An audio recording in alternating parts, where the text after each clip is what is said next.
तो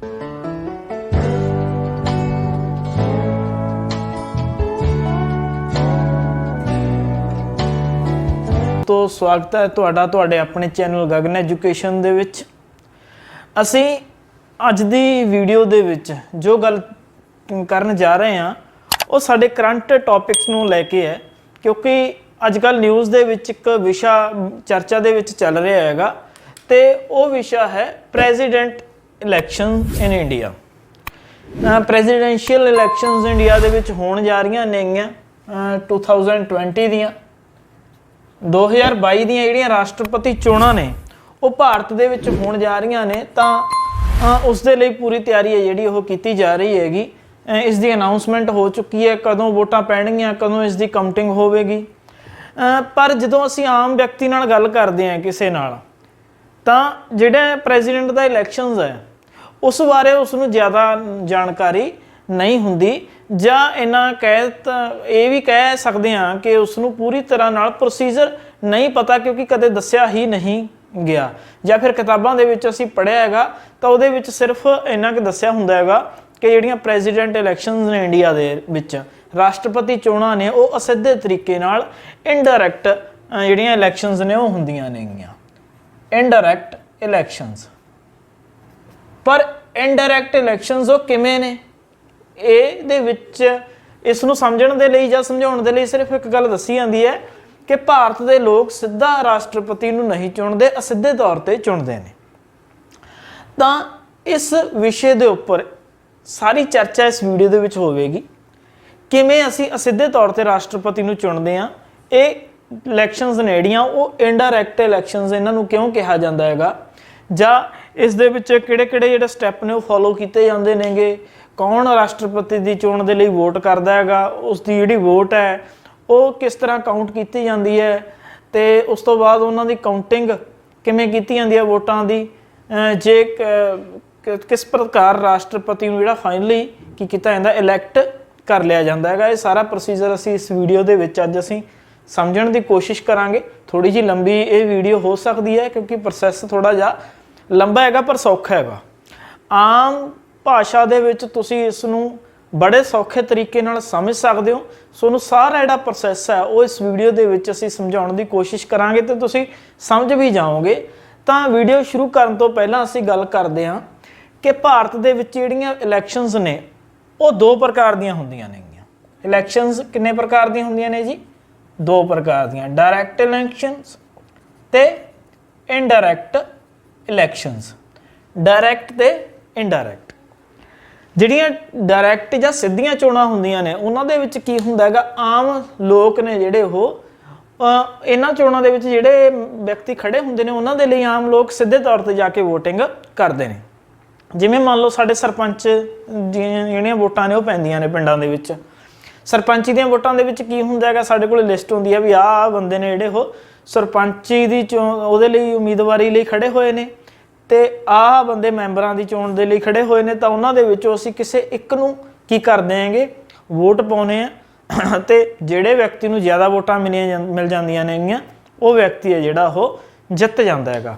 ਤੇ ਇਸ ਦੇ ਵਿੱਚ ਜਿਹੜੀ ਜਿੱਤ ਹੁੰਦੀ ਹੈ ਜਾਂ ਇਲੈਕਟਡ ਮੈਂਬਰ ਨੇ ਜਾਂ ਮੈਂਬਰਾਂ ਨੂੰ ਜਿਹੜਾ ਚੁਣਿਆ ਜਾਂਦਾ ਉਹਨਾਂ ਨੂੰ ਕਿਹਾ ਜਾਂਦਾ ਹੈਗਾ ਫਸਟ ਪਾਸਟ ਦੀ ਪੋਸਟ। ਫਸਟ ਪਾਸਟ ਦੀ ਪੋਸਟ ਮੀਨਸ ਮੰਨ ਲਓ ਜੇ ਇੱਕ ਖੇਤਰ ਦੇ ਵਿੱਚ 1000 ਵੋਟਰਸ ਨੇ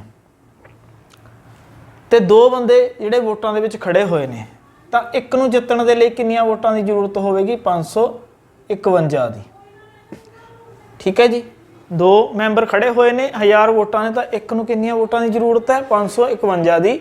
ਤੇ 1000 ਵਿਅਕਤੀਆਂ ਨੇ ਹੀ ਵੋਟ ਕਰੀ ਹੈ, ਤਾਂ ਜਿਹੜਾ ਵਿਅਕਤੀ 551 ਵੋਟਾਂ ਪ੍ਰਾਪਤ ਕਰ ਲਵੇਗਾ ਉਹ ਉਸ ਚੋਣ ਨੂੰ ਜਿੱਤ ਜਾਵੇਗਾ। ਮੀਨਸ ਫਸਟ ਪਾਸਟ ਦੀ ਪੋਸਟ ਜਿਹੜੀ ਇਹ ਪੋਸਟ ਹੈ 550 ਵਾਲੀ, ਇਸ ਨੂੰ ਜਿਹੜਾ ਬੰਦਾ ਕ੍ਰੋਸ ਕਰਕੇ 551 ਵੋਟਾਂ ਲੈ ਲਏਗਾ ਉਹ ਉਸ ਵੋਟ ਦੇ ਵਿੱਚ ਵਿਨਰ ਜਾਂ ਜੇਤੂ ਉਸ ਨੂੰ ਐਲਾਨ ਦਿੱਤਾ ਜਾਵੇਗਾ। ਜਾਂ ਇਹ ਕਹਿ ਲਵੋ ਕਿ ਇੱਕ ਖੇਤਰ ਦੇ ਵਿੱਚ ਜਿੰਨੀਆਂ ਵੋਟਰਸ ਹੁੰਦੇ ਨੇਗੇ ਉਹਨਾਂ ਦੇ ਜਾਂ ਜਿੰਨੇ ਉਮੀਦਵਾਰ ਜਿਹੜੇ ਵੋਟਾਂ ਦੇ ਵਿੱਚ ਖੜੇ ਹੁੰਦੇ ਨੇਗੇ ਉਹਨਾਂ ਦੇ ਵਿੱਚੋਂ ਸਭ ਤੋਂ ਵੱਧ ਵੋਟਾਂ ਜਿਸ ਵਿਅਕਤੀ ਨੂੰ ਮਿਲ ਜਾਂਦੀਆਂ ਨੇ ਉਹ ਜਿਹੜਾ ਵਿਅਕਤੀ ਹੈ ਉਸ ਨੂੰ ਜੇਤੂ ਕਰਾਰ ਦੇ ਦਿੱਤਾ ਜਾਂਦਾ ਹੈਗਾ। पर ਜਿਹੜੀਆਂ ਇਨਡਾਇਰੈਕਟ ਇਲੈਕਸ਼ਨਸ ਨੇ ਜਾਂ ਪ੍ਰੈਜ਼ੀਡੈਂਸ਼ੀਅਲ ਇਲੈਕਸ਼ਨਸ ਨੇ, ਇਨਡਾਇਰੈਕਟ ਇਲੈਕਸ਼ਨਸ ਵੈਸੇ ਪ੍ਰੈਜ਼ੀਡੈਂਟ ਦੀਆਂ ਵੀ ਹੁੰਦੀਆਂ ਨੇਗੀਆਂ ਤੇ ਰਾਜ ਸਭਾ ਦੀਆਂ ਵੀ ਇਸ ਤਰ੍ਹਾਂ ਹੁੰਦੀਆਂ ਨੇ, ਵਾਈਸ ਪ੍ਰੈਜ਼ੀਡੈਂਟ ਦੀਆਂ ਵੀ ਹੁੰਦੀਆਂ ਨੇਗੀਆਂ। ਪਰ ਵਾਈਸ ਪ੍ਰੈਜ਼ੀਡੈਂਟ ਦਾ ਇੱਕ ਅਲੱਗ ਪ੍ਰੋਸੀਜਰ ਹੈ, ਉਹ ਅਲੱਗ ਤਰ੍ਹਾਂ ਨਾਲ ਚੁਣੇ ਜਾਂਦੇ ਨੇ। ਰਾਜ ਸਭਾ ਦਾ ਜਿਹੜਾ ਪ੍ਰੋਸੀਜਰ ਹੈ ਉਹ ਥੋੜ੍ਹਾ ਅਲੱਗ ਹੈਗਾ ਤੇ ਪ੍ਰੈਜ਼ੀਡੈਂਟ ਦਾ ਪ੍ਰੋਸੀਜਰ ਹੈ ਉਹ ਅਲੱਗ ਹੈ। ਤੇ ਜਿਹੜੀਆਂ ਪ੍ਰੈਜ਼ੀਡੈਂਟ ਦੀਆਂ ਇਲੈਕਸ਼ਨਸ ਨੇ ਉਹਨਾਂ ਦੇ ਵਿੱਚ ਜਿਹੜਾ ਮੈਥਡ ਯੂਜ਼ ਕੀਤਾ ਜਾਂਦਾ ਹੈ ਉਹ ਫਸਟ ਪਾਸਟ ਦੀ ਪੋਸਟ ਨਹੀਂ ਹੈਗਾ, ਇਹਦੇ ਵਿੱਚ ਇੱਕ ਹੋਰ ਮੈਥਡ ਹੈ ਜਿਹੜਾ ਉਹ ਇਸਤੇਮਾਲ ਕੀਤਾ ਜਾਂਦਾ ਹੈਗਾ। ਤਾਂ ਸ਼ੁਰੂ ਕਰਦੇ ਹਾਂ ਅਸੀਂ ਅੱਜ ਦਾ ਸਾਡਾ topic president elections in India. ਤਾਂ 18 ਜੁਲਾਈ ਨੂੰ ਇਸ ਸਾਲ ਦੀਆਂ ਜਿਹੜੀਆਂ ਵੋਟਾਂ ਨੇ ਉਹ ਸਾਡੀਆਂ ਹੋ ਰਹੀਆਂ ਨੇਗੀਆਂ। 91ਵੇਂ ਰਾਸ਼ਟਰਪਤੀ ਦੀ ਚੋਣ ਹੋਊਗੀ। 16ਵੇਂ ਰਾਸ਼ਟਰਪਤੀ ਦੀ ਜਿਹੜੀ ਚੋਣ ਹੈ ਉਹ ਸਾਡੇ ਦੇਸ਼ ਦੇ ਵਿੱਚ ਹੋਣ ਜਾ ਰਹੀ ਹੈ। ਸ਼੍ਰੀ ਰਾਮਨਾਥ ਕੋਵਿੰਦ ਜੀ 15ਵੇਂ ਜਿਹੜੇ ਰਾਸ਼ਟਰਪਤੀ ਨੇ ਸਾਡੇ ਦੇਸ਼ ਦੇ। ਇਸ ਤੋਂ ਪਹਿਲਾਂ ਇਹਨਾਂ ਤੋਂ ਪਹਿਲਾਂ 14 ਜਿਹੜੇ ਪ੍ਰੈਜ਼ੀਡੈਂਟ ਨੇ ਉਹ ਆਪਣਾ ਕਾਰਜਕਾਲ ਪੂਰਾ ਕਰ ਚੁੱਕੇ ਨੇਗੇ। 15ਵੇਂ ਸ਼੍ਰੀ ਰਾਮਨਾਥ ਕੋਵਿੰਦ ਜੀ ਨੇ ਤੇ 16ਵੇਂ ਰਾਸ਼ਟਰਪਤੀ ਨੂੰ ਹੁਣ ਅਸੀਂ ਅਗਲੀਆਂ ਵੋਟਾਂ ਦੇ ਵਿੱਚ ਇਲੈਕਟ ਕਰਨਾ ਹੈਗਾ। ਤਾਂ ਉਹਨਾਂ ਦੇ ਲਈ ਜਿਹੜੀਆਂ ਵੋਟਾਂ ਨੇ ਉਹ 18 ਜੁਲਾਈ 2022 ਨੂੰ ਹੋ ਰਹੀਆਂ ਨੇ ਤੇ ਜਿਹੜੀਆਂ ਵੋਟਾਂ ਦੀ ਕਾਊਂਟਿੰਗ ਹੈ ਉਹ 21 ਜੁਲਾਈ 2022 ਨੂੰ ਹੋਵੇਗੀ ਤੇ 25 ਜੁਲਾਈ 2022 ਤੋਂ ਪਹਿਲਾਂ ਜਿਹੜੇ ਨਵੇਂ ਰਾਸ਼ਟਰਪਤੀ ਨੇ ਉਹਨਾਂ ਨੂੰ ਚੁਣ ਲਿਆ ਜਾਵੇਗਾ।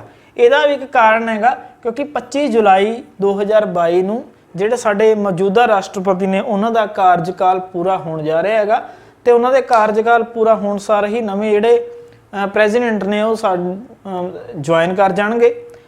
ਤਾਂ ਇੱਕ ਸਾਡੇ ਸੰਵਿਧਾਨ ਦੇ ਵਿੱਚ ਲਿਖਿਆ ਹੋਇਆ ਹੈਗਾ ਕਿ ਰਾਸ਼ਟਰਪਤੀ ਦਾ ਕਾਰਜਕਾਲ ਪੂਰਾ ਹੋਣ ਤੋਂ ਪਹਿਲਾਂ ਨਵੇਂ ਰਾਸ਼ਟਰਪਤੀ ਦੀ ਜਿਹੜੀ ਚੋਣ ਹੈ ਉਹ ਹਰ ਹਾਲਤ ਦੇ ਵਿੱਚ ਕੀਤੀ ਜਾਣੀ ਚਾਹੀਦੀ ਹੈ। ਤਾਂ ਸਾਨੂੰ ਇਸ ਬਾਰੇ ਜਾਣਕਾਰੀ ਕਿੱਥੋਂ ਮਿਲਦੀ ਹੈ? ਪ੍ਰੈਜ਼ੀਡੈਂਟ ਇਲੈਕਸ਼ਨਸ ਦੀ ਜਾਣਕਾਰੀ ਜਾਂ ਸੰਸਦ ਦੇ ਵਿੱਚ ਜਿਵੇਂ ਪ੍ਰੈਜ਼ੀਡੈਂਟ ਨੂੰ ਚੁਣਿਆ ਜਾਂਦਾ ਹੈਗਾ ਸਾਡੇ ਦੇਸ਼ ਦੇ ਵਿੱਚ, ਉਹ ਕਿਹੜੇ ਸੋਰਸਸ ਤੋਂ ਉਸ ਦੀ ਜਾਣਕਾਰੀ ਲਈ ਜਾਂਦੀ ਹੈ? ਕਿੱਥੇ ਲਿਖਿਆ ਹੋਇਆ ਹੈਗਾ ਕਿ ਪ੍ਰੈਜ਼ੀਡੈਂਟ ਨੂੰ ਅਸੀਂ ਇਸ ਤਰ੍ਹਾਂ ਚੁਣਨਾ ਹੈਗਾ, ਇਹ ਸਟੈਪ ਫੋਲੋ ਕਰਨੇ ਨੇ? ਤਾਂ ਸਭ ਤੋਂ ਵੱਡਾ ਜਿਹੜਾ ਸਾਡੇ ਕੋਲ ਸਾਧਨ ਹੈ, ਸੋਰਸਸ ਦੀ ਅਸੀਂ ਗੱਲ ਕਰਾਂਗੇ। ਸਭ ਤੋਂ ਵੱਡਾ ਜਿਹੜਾ ਸਾਧਨ ਹੈ ਸਾਡੇ ਕੋਲ ਸਾਡਾ ਕਨਸਟੀਟਿਊਸ਼ਨ ਹੈਗਾ, ਸੰਵਿਧਾਨ। ਸੰਵਿਧਾਨ ਦੇ ਵਿੱਚ ਸਾਫ਼ ਰੂਪ ਦੇ ਵਿੱਚ ਲਿਖਿਆ ਹੋਇਆ ਹੈਗਾ ਕਿ ਅਸੀਂ ਰਾਸ਼ਟਰਪਤੀ ਨੂੰ ਕਿਸ ਤਰ੍ਹਾਂ ਚੁਣਾਂਗੇ ਤੇ ਦੂਸਰੀਆਂ ਵੋਟਾਂ ਨੇ ਜਿਹੜੀਆਂ ਉਹ ਕਿਸ ਤਰ੍ਹਾਂ ਹੋਣਗੀਆਂ। ਜਿਹੜੀਆਂ ਚੀਜ਼ਾਂ ਸੰਵਿਧਾਨ ਦੇ ਵਿੱਚ ਨਹੀਂ ਦਿੱਤੀਆਂ ਹੋਈਆਂ ਰਾਸ਼ਟਰਪਤੀ ਦੀਆਂ ਚੋਣਾਂ ਨੂੰ ਲੈ ਕੇ, ਉਹਨਾਂ ਨੂੰ ਕਈ ਐਕਟਾਂ ਦੇ ਵਿੱਚ ਦਿੱਤਾ ਹੋਇਆ ਹੈਗਾ। ਕੁਝ ਐਕਟ ਸਾਡੀ ਸੰਸਦ ਦੁਆਰਾ ਬਣਾਏ ਗਏ ਨੇਗੇ, ਜਿਵੇਂ 1952 ਦੇ ਵਿੱਚ ਇੱਕ ਕਾਨੂੰਨ ਬਣਾਇਆ ਸੀ ਸਾਡੀ ਸੰਸਦ ਨੇ ਰਾਸ਼ਟਰਪਤੀ ਚੋਣਾਂ ਨੂੰ ਲੈ ਕੇ। ਤਾਂ ਉਹਨਾਂ ਐਕਟਾਂ ਦੇ ਵਿੱਚ, ਉਹਨਾਂ ਕਾਨੂੰਨਾਂ ਦੇ ਵਿੱਚ ਬਹੁਤ ਸਾਰੀਆਂ ਚੀਜ਼ਾਂ ਦੱਸੀਆਂ ਗਈਆਂ ਨੇ ਕਿ ਇਹ ਚੀਜ਼ਾਂ ਜਿਹੜੀਆਂ ਫੋਲੋ ਕਰਨੀਆਂ ਪੈਣਗੀਆਂ ਪ੍ਰੈਜ਼ੀਡੈਂਟ ਇਲੈਕਸ਼ਨ ਦੇ ਲਈ। ਇਸ ਤੋਂ ਇਲਾਵਾ ਜੇ ਕੁਝ ਇਹਨਾਂ ਚੀਜ਼ਾਂ ਦੇ ਵਿੱਚ ਵੀ ਸੰਵਿਧਾਨ ਦੇ ਵਿੱਚ ਜਾਂ ਐਕਟਾਂ ਦੇ ਵਿੱਚ ਵੀ ਨਹੀਂ ਦਿੱਤਾ ਹੋਇਆ ਤਾਂ ਰੂਲਸ ਐਂਡ ਰੈਗੂਲੇਸ਼ਨਸ ਕੁਝ ਸਾਡੇ ਸੰਸਦ ਦੁਆਰਾ ਬਣਾਏ ਹੋਏ ਨੇ, ਉਹਨਾਂ ਦੇ ਵਿੱਚ ਸਾਨੂੰ ਥੋੜ੍ਹੀ ਬਹੁਤ ਜਾਣਕਾਰੀ ਹੈ ਜਿਹੜੀ ਪ੍ਰੈਜ਼ੀਡੈਂਟ ਇਲੈਕਸ਼ਨਸ ਬਾਰੇ ਮਿਲ ਜਾਂਦੀ ਹੈਗੀ। ਤਾਂ ਜੇ ਅਸੀਂ ਮੋਟੇ ਤੌਰ 'ਤੇ ਗੱਲ ਕਰੀਏ ਪ੍ਰੈਜ਼ੀਡੈਂਟ ਇਲੈਕਸ਼ਨ ਦੀ, ਤਾਂ ਸਾਡਾ ਜਿਹੜਾ ਸੰਵਿਧਾਨ ਹੈ ਉਸ ਨੂੰ ਅਲੱਗ-ਅਲੱਗ ਭਾਗਾਂ ਦੇ ਵਿੱਚ ਵੰਡਿਆ ਹੋਇਆ ਹੈ, ਇਹ ਅਸੀਂ ਸਾਰੇ ਜਾਣਦੇ ਹਾਂ। ਤੇ ਉਸੇ ਸੰਵਿਧਾਨ ਦਾ ਜਿਹੜਾ 5ਵਾਂ ਭਾਗ ਹੈਗਾ ਜਿਹੜਾ ਕੇਂਦਰ ਨਾਲ ਸੰਬੰਧਿਤ ਹੈ, ਕੇਂਦਰ ਜਾਂ ਸੰਘ ਨਾਲ ਸੰਬੰਧਿਤ ਹੈਗਾ, ਉਹਦੇ ਵਿੱਚ ਲਗਭਗ 100 ਦੇ ਆਰਟੀਕਲ ਲਿਖੇ ਹੋਏ ਨੇ। 51 ਤੋਂ ਲੈ ਕੇ 151 ਤੱਕ 100 ਆਰਟੀਕਲ ਲਿਖਿਆ ਹੋਇਆ ਹੈ ਸੰਵਿਧਾਨ ਦੇ 5ਵੇਂ ਭਾਗ ਦੇ ਵਿੱਚ, ਜਿਸ ਨੂੰ ਕੇਂਦਰ ਜਾਂ ਸੰਘ ਦਾ ਭਾਗ ਕਿਹਾ ਜਾਂਦਾ ਹੈਗਾ। ਤੇ ਇਹਨਾਂ 100 ਆਰਟੀਕਲਾਂ ਦੇ ਵਿੱਚੋਂ ਹੀ ਦੱਸਿਆ ਹੋਇਆ ਹੈਗਾ ਕਿ ਅਸੀਂ ਸਾਡੀ ਕਾਰਜਪਾਲਿਕਾ ਨੂੰ ਕਿਸ ਤਰ੍ਹਾਂ ਚੁਣਨਾ ਹੈਗਾ। ਕਾਰਜਪਾਲਿਕਾ ਜਿਹੜੇ ਦੇਸ਼ ਨੂੰ ਚਲਾਉਂਦੇ ਨੇਗੇ, ਇਹਦੇ ਵਿੱਚ ਚੈਪਟਰ ਦਿੱਤੇ ਹੋਏ ਨੇਗੇ। 5ਵੇਂ ਭਾਗ ਦੇ ਵਿੱਚ ਅਲੱਗ-ਅਲੱਗ ਚੈਪਟਰ ਦਿੱਤੇ ਹੋਏ ਨੇ, ਕਈ ਚੈਪਟਰਾਂ ਦੇ ਵਿੱਚ ਉਸਨੂੰ ਵੰਡਿਆ ਹੋਇਆ। ਤਾਂ ਸੰਵਿਧਾਨ ਦੇ ਭਾਗ 5ਵੇਂ ਦਾ ਜਿਹੜਾ ਪਹਿਲਾ ਚੈਪਟਰ ਹੈਗਾ ਉਹ ਕਾਰਜਪਾਲਿਕਾ ਨਾਲ ਸੰਬੰਧਿਤ ਹੈ, ਜਿਹਦੇ ਵਿੱਚ ਆਰਟੀਕਲ 52 ਤੋਂ ਲੈ ਕੇ 78 ਤੱਕ ਦਿੱਤੇ ਗਏ ਨੇ। ਤੇ ਇਸੇ ਚੈਪਟਰ ਨੂੰ ਅੱਗੇ ਅਲੱਗ-ਅਲੱਗ ਸਬ ਚੈਪਟਰਸ ਦੇ ਵਿੱਚ ਵੰਡਿਆ ਹੋਇਆ ਹੈਗਾ। ਇਹਦੀ ਅੱਗੇ ਵੰਡ ਕੀਤੀ ਗਈ ਹੈ ਤੇ ਉਹਨਾਂ ਸਬ ਚੈਪਟਰਸ ਦੇ ਵਿੱਚ ਆਰਟੀਕਲ 52 ਤੋਂ ਲੈ ਕੇ ਆਰਟੀਕਲ 73 ਤੱਕ ਜਿਹੜੇ ਇਹ ਆਰਟੀਕਲ ਨੇ, 52 ਤੋਂ 73 ਦੇ ਵਿਚਕਾਰ ਜਿਹੜੇ ਆਰਟੀਕਲ ਨੇ ਉਹ ਕਿਹਦੀ ਇਲੈਕਸ਼ਨ ਨਾਲ ਡੀਲ ਕਰਦੇ ਨੇ? ਪ੍ਰੈਜ਼ੀਡੈਂਟ ਅਤੇ ਵਾਈਸ ਪ੍ਰੈਜ਼ੀਡੈਂਟ ਦੀ ਇਲੈਕਸ਼ਨ ਨਾਲ। ਕਿਉਂਕਿ ਅੱਜ ਅਸੀਂ ਸਿਰਫ ਪ੍ਰੈਜ਼ੀਡੈਂਟ ਬਾਰੇ ਪੜ੍ਹਨ ਜਾ ਰਹੇ ਹਾਂ ਤਾਂ ਅਸੀਂ ਕਿਹੜੇ-ਕਿਹੜੇ ਆਰਟੀਕਲਾਂ ਦੀ ਗੱਲ ਕਰਾਂਗੇ? ਸਾਡਾ ਜਿਹੜਾ ਮੇਨ ਫੋਕਸ ਹੈ ਉਹ ਇਹਨਾਂ 5 ਆਰਟੀਕਲਸ ਤੇ ਹੋਊਗਾ। Article 54, article 55, 57, 62, 17, 1। ਤਾਂ ਇਹਨਾਂ ਆਰਟੀਕਲਸ ਦੇ ਵਿੱਚ ਪ੍ਰੈਜ਼ੀਡੈਂਟ ਦੀ ਇਲੈਕਸ਼ਨ ਕਿਵੇਂ ਹੋਣੀ ਹੈ ਉਹਨਾਂ ਬਾਰੇ ਦੱਸਿਆ ਹੋਇਆ ਹੈਗਾ ਪੂਰੀ ਡਿਟੇਲ ਦੇ ਵਿੱਚ। ਤਾਂ ਇਹਨਾਂ ਇਲੈਕਸ਼ਨਸ ਇਹਨਾਂ ਆਰਟੀਕਲਸ ਦੇ ਥਰੂ ਹੀ ਅਸੀਂ ਪੂਰੇ ਪ੍ਰੋਸੈਸ ਨੂੰ ਸਮਝਾਂਗੇ। ਤਾਂ ਉਮੀਦ ਹੈ ਤੁਹਾਨੂੰ ਸਮਝ ਆਇਆ ਹੋਵੇਗਾ। ਥੋੜਾ ਜਿਹਾ ਰਿਵਾਈਜ਼ ਕਰ ਦਿੰਦੇ ਹੈਗੇ, ਕਨਫਿਊਜ਼ਨ ਨਾ ਹੋਵੇ ਤਾਂ ਕਰਕੇ। ਸਾਡੇ ਸੰਵਿਧਾਨ ਦੇ ਵਿੱਚ ਕੁਝ ਭਾਗ ਬਣਾਏ ਹੋਏ ਨੇ, ਪਾਰਟ ਬਣਾਏ ਹੋਏ ਨੇ। ਉਹਨਾਂ ਦੇ ਵਿੱਚੋਂ ਹੀ ਸਾਡਾ ਜਿਹੜਾ 5ਵਾਂ ਭਾਗ ਹੈ ਸੰਵਿਧਾਨ ਦਾ, ਜਿਹੜਾ ਕਿ ਕੇਂਦਰ ਜਾਂ ਸੰਘ ਨਾਲ ਸੰਬੰਧਿਤ ਹੈ, ਉਹਦੇ ਵਿੱਚ 100 ਆਰਟੀਕਲ ਦਿੱਤੇ ਹੋਏ ਨੇ, 51 ਤੋਂ ਲੈ ਕੇ 151 ਤੱਕ। ਇਸੇ ਭਾਗ ਨੂੰ ਕਈ ਚੈਪਟਰਾਂ ਦੇ ਵਿੱਚ ਵੰਡਿਆ ਹੋਇਆ ਹੈਗਾ, ਜਿਹਦੇ ਵਿੱਚ ਪਹਿਲਾ ਚੈਪਟਰ ਹੈ ਉਹ ਕਾਰਜਪਾਲਿਕਾ ਨਾਲ ਸੰਬੰਧਿਤ ਹੈ। ਇਹਦੇ ਵਿੱਚ ਵੀ ਕਾਰਜਪਾਲਿਕਾ ਕਿਵੇਂ ਚੁਣੀ ਜਾਣੀ ਚਾਹੀਦੀ ਹੈ। ਤਾਂ ਕਿਹੜੇ-ਕਿਹੜੇ ਆਰਟੀਕਲ ਇਹਦੇ ਵਿੱਚ ਆਉਂਦੇ ਨੇਗੇ 52 ਤੋਂ ਲੈ ਕੇ 78 ਤੱਕ। ਇਹ ਆਰਟੀਕਲ ਨੇ ਜਿਹੜੇ ਦੱਸਦੇ ਨੇ ਕਿ ਕਾਰਜਪਾਲਿਕਾ ਦੀ ਚੋਣ ਕਿਵੇਂ ਕੀਤੀ ਜਾਵੇਗੀ ਜਾਂ ਉਸ ਦੀਆਂ ਹੋਰ ਚੀਜ਼ਾਂ ਬਾਰੇ ਦੱਸਦੇ ਨੇਗੇ। ਤੇ ਇਸੇ ਚੈਪਟਰ ਨੂੰ ਅੱਗੇ ਸਬ ਚੈਪਟਰ ਦੇ ਵਿੱਚ ਵੰਡਿਆ ਹੋਇਆ ਹੈਗਾ। ਤਾਂ ਸਬ ਚੈਪਟਰਸ ਦੇ ਵਿੱਚ ਜਿਹੜੇ ਆਰਟੀਕਲ 52 ਤੋਂ ਲੈ ਕੇ 73 ਤੱਕ ਹੈ, 78 ਤੱਕ ਸੀ ਪਹਿਲਾ ਚੈਪਟਰ, 52 ਤੋਂ ਲੈ ਕੇ 73 ਤੱਕ ਜਿਹੜਾ ਆਰਟੀਕਲਸ ਨੇ ਉਹ ਦੱਸਦੇ ਨੇ ਕਿ ਸਾਡੇ ਦੇਸ਼ ਦੇ ਵਿੱਚ ਰਾਸ਼ਟਰਪਤੀ ਅਤੇ ਉਪ ਰਾਸ਼ਟਰਪਤੀ ਦੀ ਚੋਣ ਹੈ ਜਿਹੜੀ ਉਹ ਕਿਵੇਂ ਕੀਤੀ ਜਾਵੇਗੀ, ਉਹਦੇ ਲਈ ਕੀ ਕੀ ਸ਼ਰਤਾਂ ਹੋਣਗੀਆਂ, ਕਿਹੜਾ ਵਿਅਕਤੀ ਪ੍ਰੈਜ਼ੀਡੈਂਟ ਬਣ ਸਕਦਾ ਹੈਗਾ, ਉਹਦੇ ਕੁਆਲੀਫਿਕੇਸ਼ਨਸ ਕੀ ਕੀ ਹੋਣੀਆਂ ਚਾਹੀਦੀਆਂ ਨੇਗੀਆਂ, ਕਿਵੇਂ ਰਾਸ਼ਟਰਪਤੀ ਨੂੰ ਹਟਾਇਆ ਜਾ ਸਕਦਾ ਹੈਗਾ, ਕੀ ਸ਼ਰਤਾਂ ਨੇ। ਪਰ ਕਿਉਂਕਿ ਅਸੀਂ ਅੱਜ ਪ੍ਰੈਜ਼ੀਡੈਂਟ ਦੀ ਗੱਲ ਕਰ ਰਹੇ ਹਾਂ, ਪ੍ਰੈਜ਼ੀਡੈਂਟ ਇਲੈਕਸ਼ਨ ਦੀ, ਤਾਂ ਵਾਈਸ ਪ੍ਰੈਜ਼ੀਡੈਂਟ ਨੂੰ ਅਸੀਂ ਛੱਡ ਦੇਵਾਂਗੇ। ਇਸ ਦੀ ਚਰਚਾ ਫਿਰ ਕਿਸੇ ਦਿਨ ਕੀਤੀ ਜਾਵੇਗੀ। ਤਾਂ ਮੇਨ ਫੋਕਸ ਸਾਡਾ 5 ਆਰਟੀਕਲਾਂ ਤੇ ਹੋਵੇਗਾ।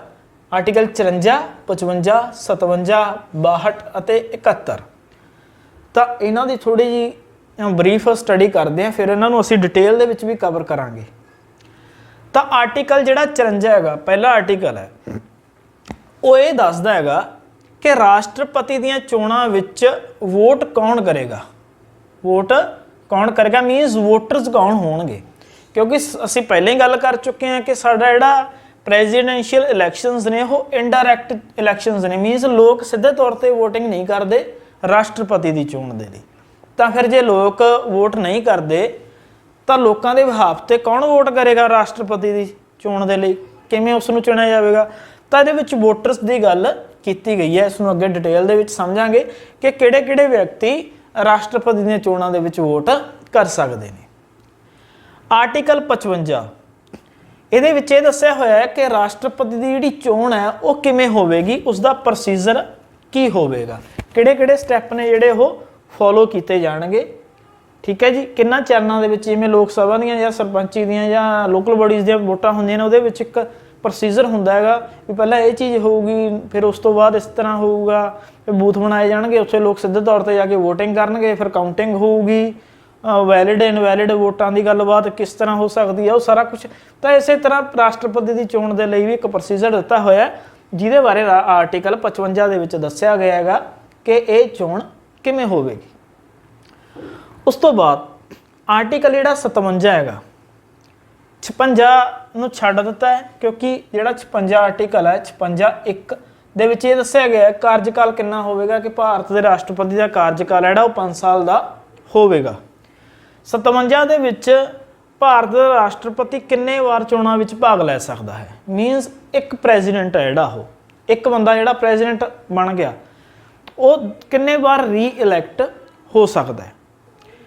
ਭਾਰਤ ਦੇ ਸੰਵਿਧਾਨ ਦੇ ਵਿੱਚ ਇਸ ਦੇ ਵਿੱਚ ਕੋਈ ਹਾਰਡ ਐਂਡ ਫਾਸਟ ਰੂਲ ਨਹੀਂ ਬਣਾਇਆ ਹੋਇਆ, ਮੀਨਸ ਇਹ ਨਹੀਂ ਹੈਗਾ ਵੀ ਇੱਕ ਵਿਅਕਤੀ ਇੱਕ ਵਾਰ ਹੀ ਵੋਟਾਂ ਦੇ ਵਿੱਚ ਖੜਾ ਹੋ ਸਕਦਾ ਜਾਂ 2 ਵਾਰ ਖੜਾ ਹੋ ਸਕਦਾ ਹੈ, ਕਿੰਨੇ ਵਾਰ। ਜਿਵੇਂ ਅਮਰੀਕਾ ਦੇ ਵਿੱਚ ਹੈ, ਇੱਕ ਜਿਹੜਾ ਵਿਅਕਤੀ ਆ ਉਹ 2 ਵਾਰ ਪ੍ਰੈਜ਼ੀਡੈਂਟ ਉੱਥੇ ਬਣ ਸਕਦਾ, 2 ਤੋਂ ਜ਼ਿਆਦਾ ਵਾਰ ਨਹੀਂ ਬਣ ਸਕਦਾ।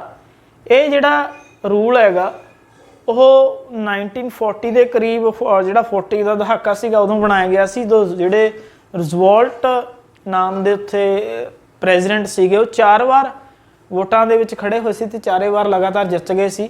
ਉਹਨਾਂ ਦੀ ਡੈਥ ਤੋਂ ਬਾਅਦ ਅਮਰੀਕਾ ਦੇ ਵਿੱਚ ਇਹ ਰੂਲ ਲਾਗੂ ਕੀਤਾ ਗਿਆ ਸੀ ਕਿ ਕੋਈ ਵੀ ਵਿਅਕਤੀ ਸਿਰਫ 2 ਵਾਰ ਹੀ ਪ੍ਰੈਜ਼ੀਡੈਂਟ ਬਣ ਸਕਦਾ, ਉਸ ਤੋਂ ਜ਼ਿਆਦਾ ਪ੍ਰੈਜ਼ੀਡੈਂਟ ਨਹੀਂ ਬਣ ਸਕਦਾ। ਤਾਂ ਭਾਰਤ ਦੇ ਵਿੱਚ ਇਸ ਤਰ੍ਹਾਂ ਕੁਝ ਨਹੀਂ ਹੈ, ਪਰ ਭਾਰਤ ਦੇ ਵਿੱਚ ਜਿਹੜੇ ਸਾਡੇ ਪਹਿਲੇ ਰਾਸ਼ਟਰਪਤੀ ਸੀ ਡਾਕਟਰ ਰਾਜਿੰਦਰ ਪ੍ਰਸਾਦ, ਉਹ 2 ਵਾਰ ਰਾਸ਼ਟਰਪਤੀ ਬਣੇ ਸੀਗੇ ਤੇ ਉਸ ਤੋਂ ਬਾਅਦ ਕੋਈ ਵੀ ਵਿਅਕਤੀ ਹੈ ਜਿਹੜਾ ਲਗਾਤਾਰ 2 ਵਾਰ ਰਾਸ਼ਟਰਪਤੀ ਨਹੀਂ ਬਣਿਆ ਕੰਟੀਨਿਊਸ। ਤਾਂ ਆਰਟੀਕਲ ਜਿਹੜਾ 62 ਹੈਗਾ ਇਹ ਦੱਸਦਾ ਹੈਗਾ ਕਿ ਰਾਸ਼ਟਰਪਤੀ ਦਾ ਕਾਰਜਕਾਲ ਬਾਰੇ ਦੱਸਦਾ ਵੀ ਟਰਮ ਆਫ ਪ੍ਰੈਜ਼ੀਡੈਂਟ ਇਲੈਕਸ਼ਨਸ, ਵੀ ਪ੍ਰੈਜ਼ੀਡੈਂਟ ਦੇ ਇਲੈਕਸ਼ਨ ਕਦੋਂ ਹੋਣੇ ਚਾਹੀਦੇ ਨੇਗੇ। ਇਹਦੇ ਵਿੱਚ ਇਹ ਦੱਸਿਆ ਗਿਆ ਹੈਗਾ ਕਿ ਰਾਸ਼ਟਰਪਤੀ ਦੇ ਜਿਹੜੇ ਇਲੈਕਸ਼ਨਸ ਨੇ ਉਹ 5 ਸਾਲ ਦੇ ਅੰਦਰ ਅੰਦਰ ਮੀਨਸ ਜਿਹੜਾ ਮੌਜੂਦਾ ਰਾਸ਼ਟਰਪਤੀ ਹੈ ਜਦੋਂ ਉਸ ਦਾ ਕਾਰਜਕਾਲ ਪੂਰਾ ਹੁੰਦਾ ਉਸ ਤੋਂ ਪਹਿਲਾਂ ਹੋ ਜਾਣੇ ਜ਼ਰੂਰੀ ਨੇ। ਸਾਡੇ ਦੇਸ਼ ਦੇ ਵਿੱਚ 1977 ਤੋਂ ਲੈ ਕੇ ਜਿਹੜੀਆਂ ਇਹ ਇਲੈਕਸ਼ਨਸ ਨੇ ਉਹ 25 ਜੁਲਾਈ ਤੋਂ ਪਹਿਲਾਂ ਕੰਪਲੀਟ ਕਰ ਲਈਆਂ ਜਾਂਦੀਆਂ ਨੇ। ਇਸ ਵਾਰ ਵੀ 25 ਜੁਲਾਈ ਤੋਂ ਪਹਿਲਾਂ ਕੰਪਲੀਟ ਹੋ ਜਾਣਗੀਆਂ ਕਿਉਂਕਿ 21 ਜੁਲਾਈ ਨੂੰ ਕਾਊਂਟਿੰਗ ਹੋ ਜਾਏਗੀ। ਇਹਦਾ 5 ਸਾਲ ਦੀ ਟਰਮ ਜਿਹੜੀ ਬਰਾਬਰ ਇਹਨਾਂ ਨੇ ਰੱਖੀ ਹੋਈ ਆ। ਉਦੋਂ ਜਿਹੜੇ ਪ੍ਰੈਜ਼ੀਡੈਂਟ ਸੀ ਸਾਡੇ ਉਸ ਸਮੇਂ ਦੇ ਡਾਕਟਰ ਸੰਜੀਵਾ ਰੈਡੀ 1977 ਦੇ ਵਿੱਚੋਂ 25 ਜੁਲਾਈ ਨੂੰ ਉਹਨਾਂ ਨੇ ਉਹ ਪ੍ਰੈਜ਼ੀਡੈਂਟ ਬਣੇ ਸੀ। ਉਦੋਂ ਤੋਂ ਲੈ ਕੇ ਹੁਣ ਤੱਕ ਇਹੀ ਸਿਸਟਮ ਹੈ ਜਿਹੜਾ ਉਹ ਚੱਲ ਰਿਹਾ ਹੈਗਾ। ਉਸ ਤੋਂ ਪਹਿਲਾਂ ਜਿਹੜੀ ਡੇਟ ਸੀ ਉਹ ਅਲੱਗ ਸੀ, ਉਹਦੇ ਬਾਰੇ ਥੋੜੀ ਜਿਹੀ ਆਪਾਂ ਜਾਣਕਾਰੀ ਅੱਗੇ ਦੇਵਾਂਗੇ ਤੁਹਾਨੂੰ ਕਿ ਇਹ 25 ਜੁਲਾਈ ਹੁਣ ਕਿਉਂ ਹੈ, ਪਹਿਲਾਂ ਕੋਈ ਹੋਰ ਡੇਟ ਸੀ ਜਿਹੜੀ ਉਹ ਕਿਉਂ ਰੱਖੀ ਗਈ ਸੀਗੀ। ਆਰਟੀਕਲ 71 71 ਜਿਹੜਾ ਆਰਟੀਕਲ ਹੈ ਉਹ ਇਹ ਦੱਸਦਾ ਹੈ ਕਿ ਰਾਸ਼ਟਰਪਤੀ ਚੋਣਾਂ ਦੇ ਦੌਰਾਨ ਜੇਕਰ ਕੋਈ ਗੜਬੜ ਹੋ ਜਾਵੇ ਤਾਂ ਉਸ ਦਾ ਹੱਲ ਹੈ ਜਿਹੜਾ ਉਹ ਕਿਵੇਂ ਕੀਤਾ ਜਾਵੇਗਾ। ਕੋਈ ਵੀ ਗੜਬੜੀ ਹੋ ਸਕਦੀ ਹੈ, ਕੋਈ ਵੀ ਡਿਸਪਿਊਟ ਹੋ ਸਕਦਾ ਹੈਗਾ। ਮੰਨ ਲਓ ਕਿਸੇ ਮੈਂਬਰ ਦੀ ਡੈਥ ਹੋ ਜੇ ਜਾਂ ਵੋਟਾਂ ਦੇ ਵਿੱਚ ਖੜਾ ਜਿਹੜਾ ਉਸ ਵਿਅਕਤੀ ਦੀ ਡੈਥ ਹੋ ਜੇ ਜਾਂ ਹੋਰ ਕੋਈ ਐਲੀਗੇਸ਼ਨਸ ਲੱਗ ਸਕਦੇ ਨੇਗੇ। ਜਿਵੇਂ ਕੋਈ ਹਾਰਿਆ ਹੋਇਆ ਵਿਅਕਤੀ ਆ ਉਹ ਦੁਬਾਰਾ ਕਹਦੇ ਵੀ ਵੋਟਾਂ ਦੀ ਕਾਊਂਟਿੰਗ ਕਰਵਾਈ ਜਾਵੇ, ਕੁਝ ਵੀ ਇਸ ਤਰ੍ਹਾਂ ਦਾ ਜੋ ਚੱਲਦਾ ਹੈਗਾ ਸਾਡੇ ਡੈਮੋਕ੍ਰੇਸੀ ਦੇ ਵਿੱਚ। ਤਾਂ ਇਸ ਤਰ੍ਹਾਂ ਦੇ ਡਿਸਪਿਊਟਸ ਨੂੰ ਕਿਵੇਂ ਹੱਲ ਕੀਤਾ ਜਾਵੇਗਾ ਇਹ ਸਾਰਾ ਆਰਟੀਕਲ 71 ਦੇ ਵਿੱਚ ਦੱਸਿਆ ਗਿਆ ਹੈਗਾ। ਤਾਂ ਇਹ ਤਾਂ ਸੀ ਜੀ 5 ਸਾਡੇ ਆਰਟੀਕਲ ਜਿਹੜੇ ਸਾਨੂੰ ਦੱਸਦੇ ਨੇ ਕਿ ਭਾਰਤ ਦੇ ਵਿੱਚ ਰਾਸ਼ਟਰਪਤੀ ਦੀ ਚੋਣ ਹੈ ਜਿਹੜੀ ਉਹ ਕਿਵੇਂ ਕੀਤੀ ਜਾਣੀ ਚਾਹੀਦੀ ਹੈ। ਉਹਨਾਂ ਨੂੰ ਅਸੀਂ ਪੂਰੀ ਤਰ੍ਹਾਂ ਨਾਲ ਸਮਝ ਲਿਆ ਹੈਗਾ। 54, 55, 57, 62 ਤੇ 71 54 ਵੋਟਰਸ ਕੌਣ ਹੋਣਗੇ, ਕਿਹੜਾ ਲੋਕ ਵੋਟ ਕਰਨਗੇ ਰਾਸ਼ਟਰਪਤੀ ਦੀਆਂ ਚੋਣਾਂ ਦੇ ਵਿੱਚ। 55 ਉਸ ਦਾ ਪ੍ਰੋਸੀਜਰ ਕੀ ਹੋਵੇਗਾ। 57 ਕਿੰਨੀ ਵਾਰ ਕੋਈ ਵਿਅਕਤੀ ਰੀਇਲੈਕਟ ਹੋ ਸਕਦਾ ਪ੍ਰੈਜ਼ੀਡੈਂਟ ਦੇ ਲਈ।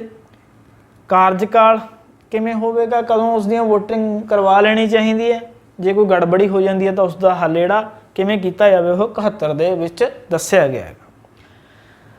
ਹਾਂ, ਮੈਂ ਪਹਿਲਾਂ ਤੁਹਾਨੂੰ ਦੱਸ ਚੁੱਕਿਆ ਹੈਗਾ ਕਿ ਭਾਰਤ ਦੇ ਵਿੱਚ 2 ਤਰ੍ਹਾਂ ਦੇ ਇਲੈਕਸ਼ਨ ਹੁੰਦੇ ਨੇ, ਡਾਇਰੈਕਟ ਤੇ ਇਨਡਾਇਰੈਕਟ। ਜਿਹੜੇ ਡਾਇਰੈਕਟ ਇਲੈਕਸ਼ਨਸ ਨੇ ਜਿਵੇਂ ਲੋਕ ਸਭਾ, ਵਿਧਾਨ ਸਭਾ ਜਾਂ ਫਿਰ ਪੰਚਾਇਤੀ ਚੋਣਾਂ, ਇਹਨਾਂ ਦੀਆਂ ਜਿਹੜੀਆਂ ਇਹ ਚੋਣਾਂ ਨੇਗੀਆਂ ਇਹ ਇੱਕ ਐਕਟ ਦੇ ਤਹਿਤ ਕਰਵਾਈਆਂ ਜਾਂਦੀਆਂ ਨੇ ਜਿਹਦਾ ਨਾਮ ਹੈ ਜੀ ਰਿਪਰੈਜ਼ੈਂਟੇਸ਼ਨਸ ਆਫ ਪੀਪਲਸ ਐਕਟ।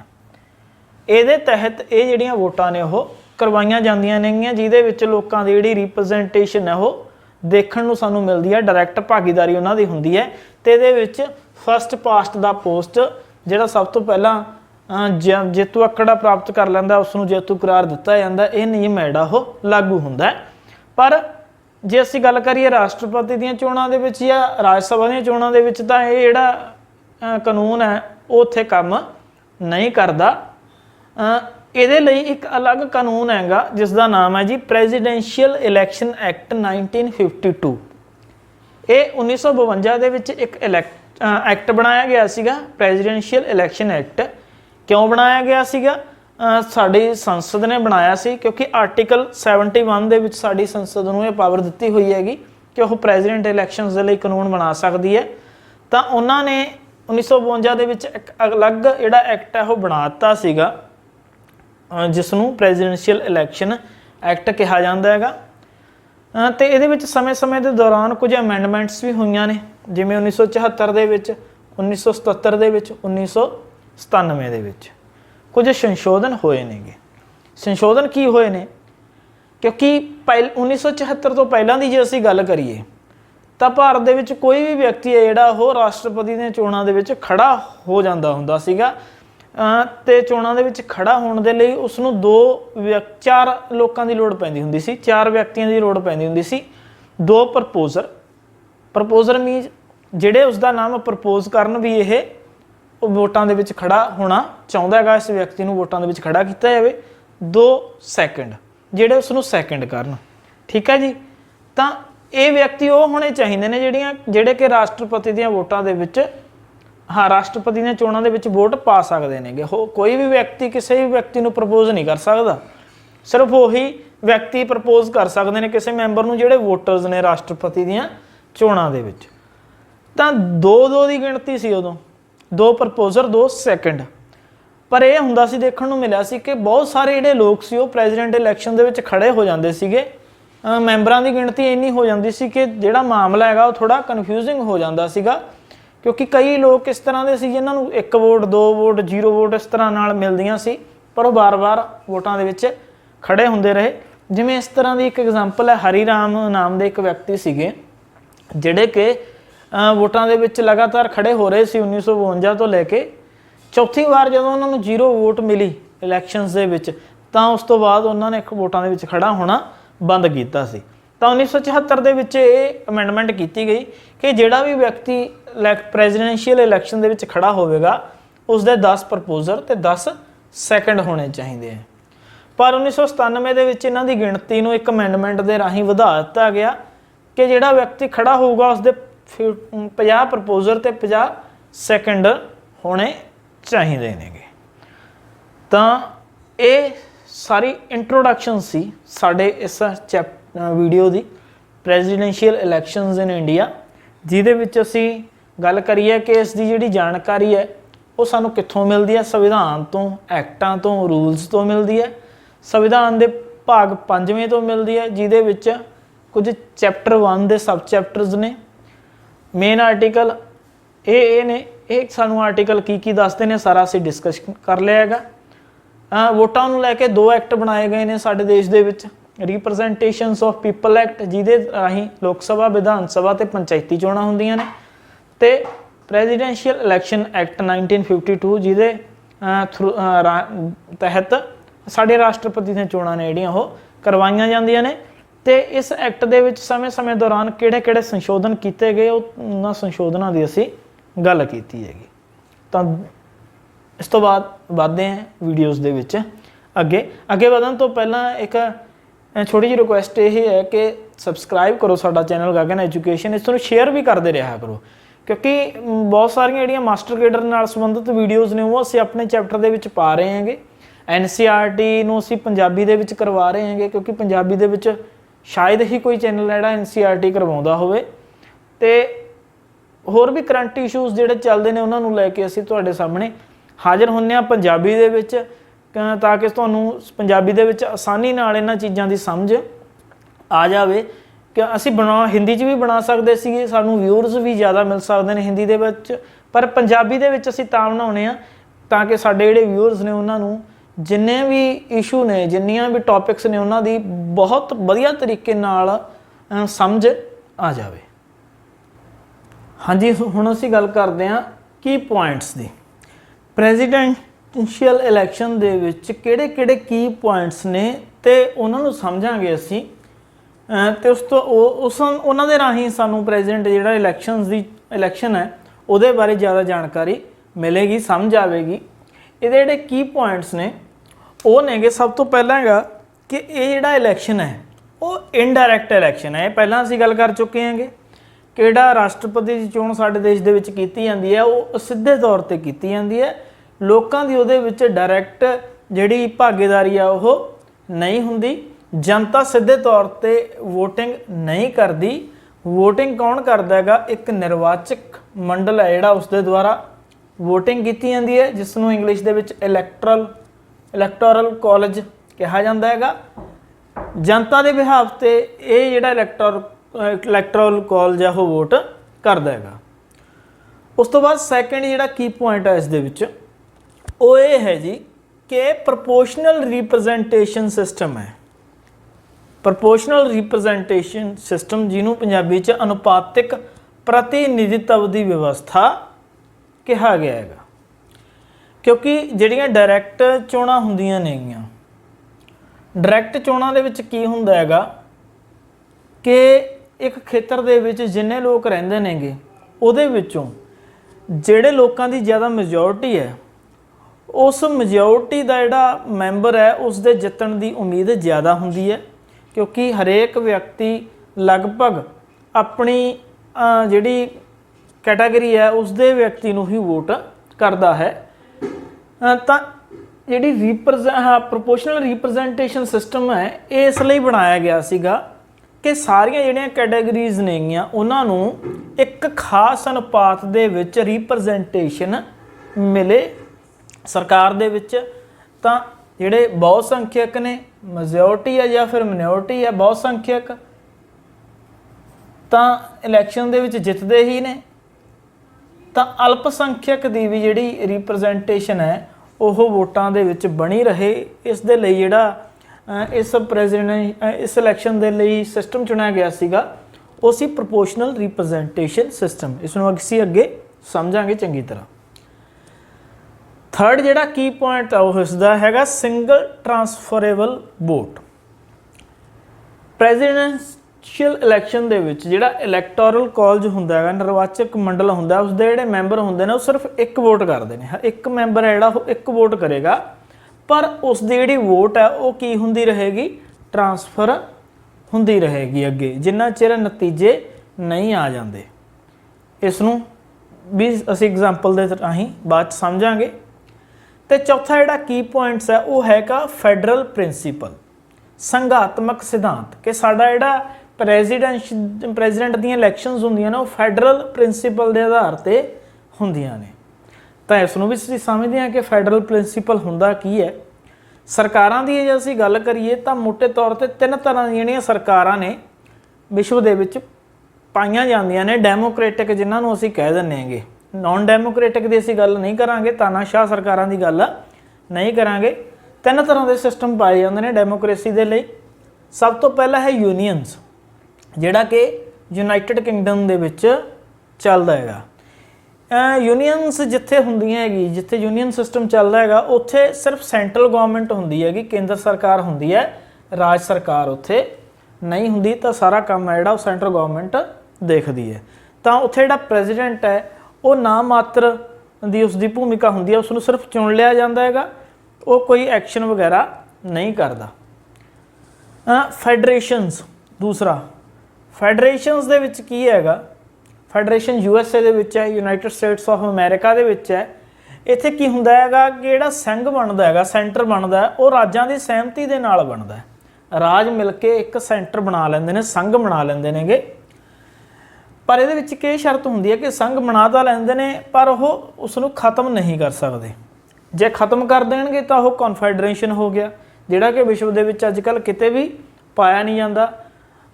ਉਹ ਬਣਾ ਲੈਂਦੇ ਨੇਗੇ, ਆਪਸ ਮਸ਼ਵਰਾ ਕਰਕੇ ਸੈਂਟਰ ਬਣਾ ਲੈਂਦੇ ਨੇ ਪਰ ਉਸ ਨੂੰ ਖਤਮ ਨਹੀਂ ਕਰ ਸਕਦੇ।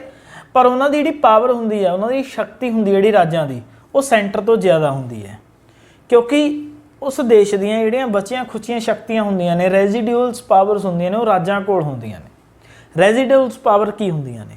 ਸਾਨੂੰ ਪਤਾ ਹੈ ਕਿ ਤਿੰਨ ਤਰ੍ਹਾਂ ਦੀਆਂ ਲਿਸਟਾਂ ਹੁੰਦੀਆਂ ਨੇ ਜੀ, ਸਟੇਟ ਲਿਸਟ, ਸੈਂਟਰ ਲਿਸਟ ਜਾਂ ਸਾਡੇ ਦੇਸ਼ ਦੇ ਵਿੱਚ ਕੌਨਕਰੈਂਟ ਲਿਸਟ ਹੈ ਇੱਕ, ਜਾਂ ਫਿਰ ਰੈਜ਼ੀਡਿਊਲ ਪਾਵਰਸ। ਕੁਝ ਵਿਸ਼ੇ ਸਟੇਟ ਲਿਸਟ ਦੇ ਵਿੱਚ ਆ ਜਾਂਦੇ ਨੇ। ਜਿਹੜੇ ਵਿਸ਼ੇ ਸਟੇਟ ਲਿਸਟ ਦੇ ਵਿੱਚ ਆ ਜਾਂਦੇ ਨੇ ਉਹਨਾਂ ਦੇ ਉੱਪਰ ਕਾਨੂੰਨ ਹੈ ਜਿਹੜਾ ਸਿਰਫ ਸਟੇਟ ਹੀ ਬਣਾ ਸਕਦੀ ਹੈ। ਸੈਂਟਰ ਦੇ ਵਿੱਚ ਜਿਹੜੇ ਵਿਸ਼ੇ ਆਉਂਦੇ ਨੇਗੇ ਉਹਨਾਂ ਦੇ ਉੱਪਰ ਜਿਹੜਾ ਕਾਨੂੰਨ ਹੈ ਉਹ ਸਿਰਫ ਸੈਂਟਰ ਦੇ ਦੁਆਰਾ ਹੀ ਬਣਾਇਆ ਜਾਂਦਾ ਹੈਗਾ, ਉਹ ਸਟੇਟ ਉਸ ਦੇ ਉੱਪਰ ਜਿਹੜਾ ਕਾਨੂੰਨ ਹੈ ਉਹ ਨਹੀਂ ਬਣਾ ਸਕਦੀ। ਕੌਨਕਰੈਂਟ ਦੇ ਵਿੱਚ ਦੋਨੋਂ ਬਣਾ ਸਕਦੇ ਨੇ, ਇੰਡੀਆ ਦੇ ਵਿੱਚ ਚੱਲਦੀ ਹੈ ਲਿਸਟ। ਪਰ ਜੇ ਸੈਂਟਰ ਦਾ ਤੇ ਸਟੇਟ ਦੋਨੋਂ ਹੀ ਬਣਾ ਦੇਣ ਉਸ ਇੱਕ ਵਿਸ਼ੇ ਦੇ ਉੱਪਰ ਤਾਂ ਜਿਹੜਾ ਸੈਂਟਰ ਦਾ ਹੈਗਾ ਉਹ ਸਹੀ ਮੰਨਿਆ ਜਾਊਗਾ, ਸਟੇਟ ਦੇ ਜਿਹੜੇ ਕਾਨੂੰਨ ਨੂੰ ਕੈਂਸਲ ਕਰ ਦਿੱਤਾ ਜਾਵੇਗਾ। ਤੇ ਚੌਥਾ ਹੁੰਦਾ ਜੀ ਇਹ ਕੌਨਕਰੈਂਟ ਹੋ ਗਿਆ। ਚੌਥਾ ਹੁੰਦਾ ਰੈਜ਼ੀਡਿਊਅਲ ਪਾਵਰਸ, ਬਚੀਆਂ ਖੁਚੀਆਂ ਸ਼ਕਤੀਆਂ। ਮੀਨਸ ਜਿਹੜੇ ਵਿਸ਼ੇ ਇਹਨਾਂ ਤਿੰਨ ਲਿਸਟਾਂ ਦੇ ਵਿੱਚ ਸ਼ਾਮਲ ਨਹੀਂ ਹੁੰਦੇ ਉਹਨਾਂ ਨੂੰ ਰੈਜ਼ੀਡਿਊਅਲ ਪਾਵਰਸ ਕਿਹਾ ਜਾਂਦਾ ਹੈਗਾ। ਤੇ ਉਹਨਾਂ ਦੇ ਉੱਪਰ ਜਿਹੜਾ ਕਾਨੂੰਨ ਹੈ ਇੰਡੀਆ ਦੇ ਵਿੱਚ ਤਾਂ ਸੈਂਟਰ ਬਣਾਉਂਦਾ, ਪਰ USA ਦੇ ਵਿੱਚ ਜਿਹੜੀਆਂ ਫੈਡਰੇਸ਼ਨਸ ਜਿੱਥੇ ਹੋਊਗੀ ਉੱਥੇ ਬਚੀਆਂ ਖੁਚੀਆਂ ਸ਼ਕਤੀਆਂ ਸਾਰੀਆਂ ਕਿਹਨਾਂ ਕੋਲੇ ਹੋਣਗੀਆਂ? ਰਾਜਾਂ ਕੋਲੇ ਹੋਣਗੀਆਂ। ਸੈਂਟਰ ਹੈ ਸਿਰਫ ਉਹਨਾਂ ਵਿਸ਼ਿਆਂ ਤੇ ਹੀ ਕਾਨੂੰਨ ਬਣਾ ਸਕਦਾ ਜਿਹੜੇ ਸੈਂਟਰ ਲਿਸਟ ਦੇ ਵਿੱਚ ਸ਼ਾਮਿਲ ਨੇ। ਬਾਕੀ ਜਿੰਨੇ ਵੀ ਵਿਸ਼ੇ ਹੋਣਗੇ ਸਟੇਟ ਲਿਸਟ ਤੇ ਰੈਜ਼ੀਡਿਊਅਲ ਪਾਵਰਸ ਉਹਨਾਂ ਦੇ ਉੱਪਰ ਕਾਨੂੰਨ ਬਣਾਉਣ ਦੀ ਸ਼ਕਤੀ ਰਾਜਾਂ ਕੋਲ ਹੁੰਦੀ ਹੈ, ਇਹ ਫੈਡਰੇਸ਼ਨ ਦੇ ਵਿੱਚ ਹੁੰਦਾ ਹੈਗਾ।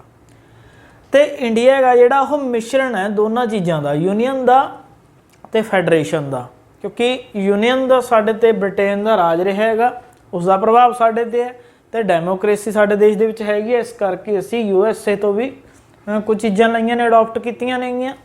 ਤਾਂ ਸਾਡਾ ਜਿਹੜਾ ਯੂਨੀਅਨ ਆਫ ਸਟੇਟਸ ਕਿਹਾ ਜਾਂਦਾ ਹੈ ਸਾਡੇ ਦੇਸ਼ ਨੂੰ, ਭਾਰਤ ਰਾਜਾਂ ਦਾ ਸੰਘ ਹੈ। ਸਾਡੇ ਸੰਵਿਧਾਨ ਦੇ ਵਿੱਚ ਵੀ ਕਿਹਾ ਗਿਆ ਹੈਗਾ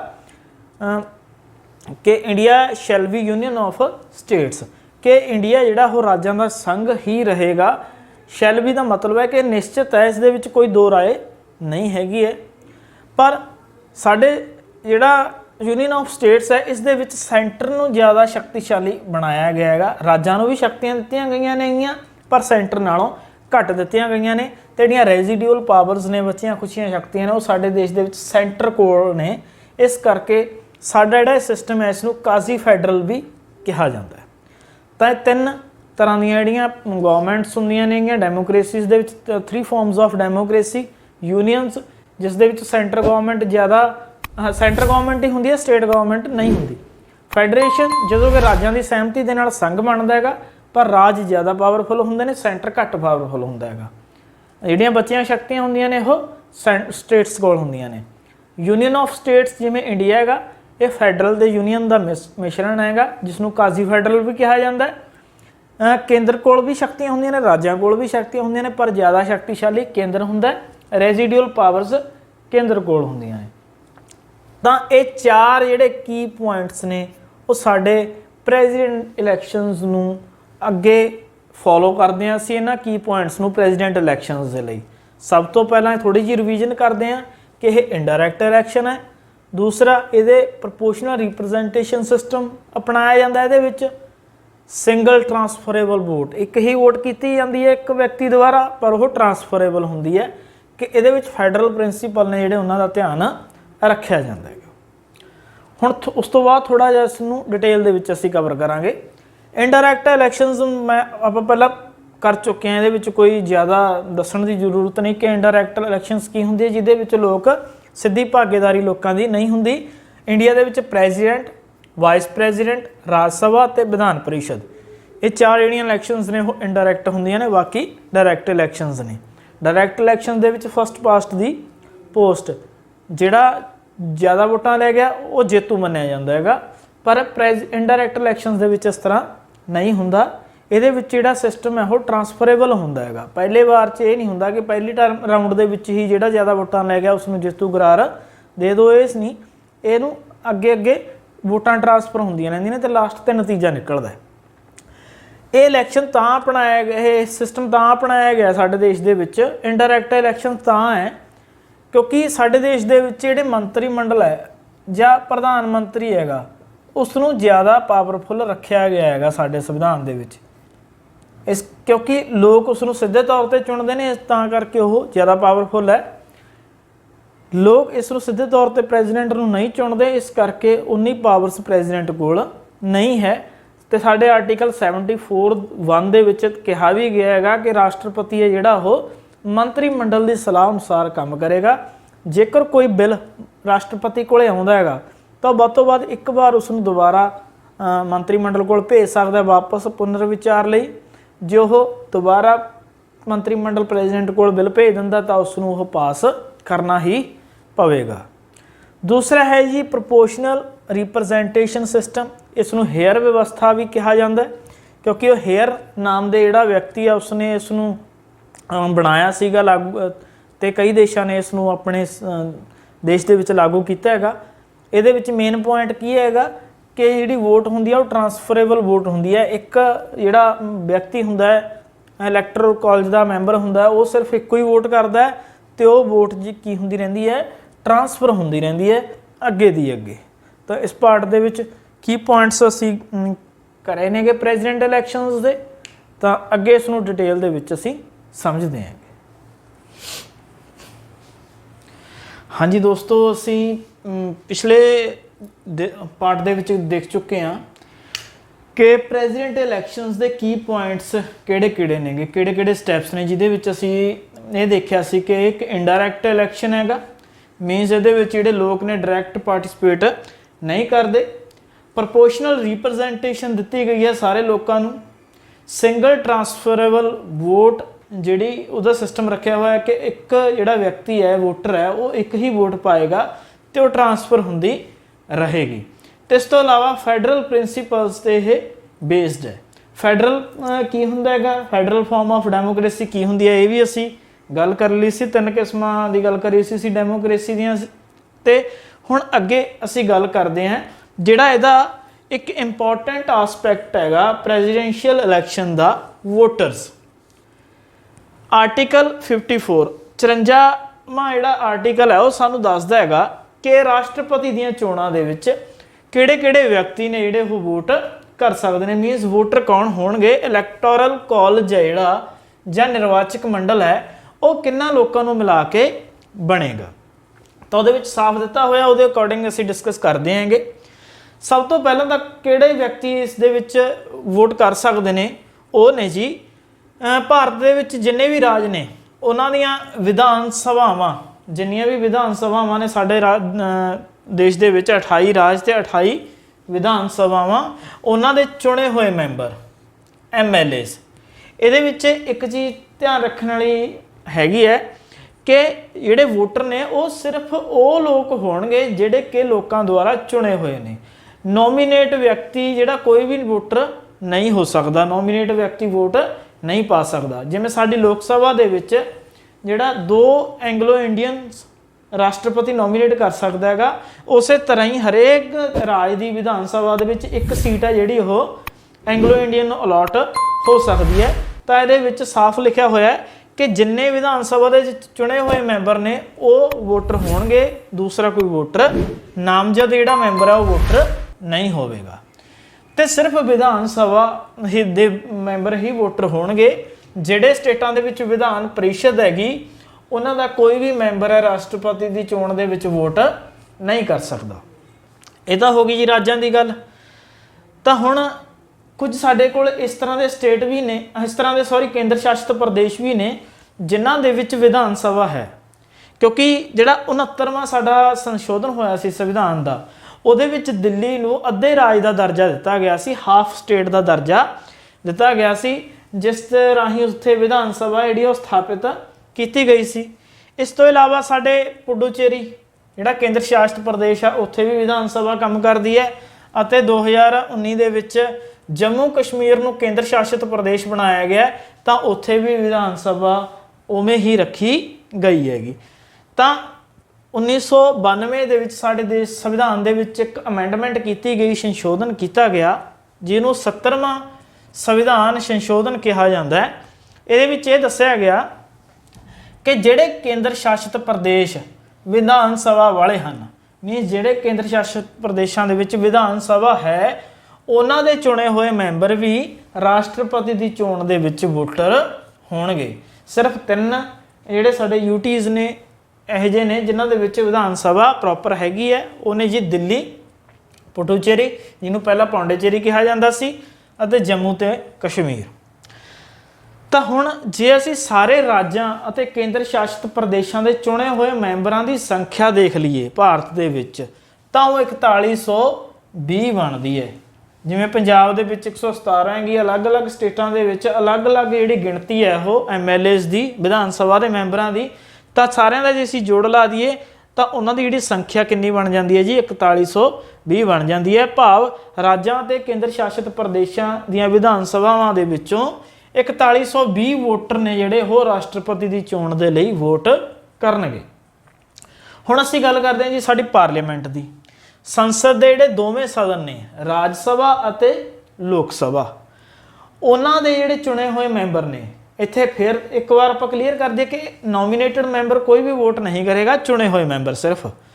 तो राज सभा दे विच जे असीं देखीए तो मैक्सीमम मैंबर किन्ने हो सकते हैं राज सभा दे, साडे संविधान के अकॉर्डिंग 250 हो सकते हैं। ये हो सकते हैं, हैगे नहीं हैगे घट नेगे, वो भी दसदे हैं। 250 हो सकते हैं जिन्हां दे विचों 238 राज्यां चों आउणगे, राज्यां ते विचों आउणगे, क्योंकि केंद्र शासित प्रदेशों ਦੀ ਵੈਸੇ ਲੋੜ ਨਹੀਂ ਹੁੰਦੀ, ਪਰ ਫਿਰ ਵੀ 3 ਇਹਨਾਂ ਦੇ ਵਿੱਚੋਂ ਅਸੀਂ ਲਏ ਹੋਏ ਨੇਗੇ, 3 ਜਿੱਥੇ ਵਿਧਾਨ ਸਭਾਵਾਂ ਹੈਗੀਆਂ ਨੇਗੀਆਂ।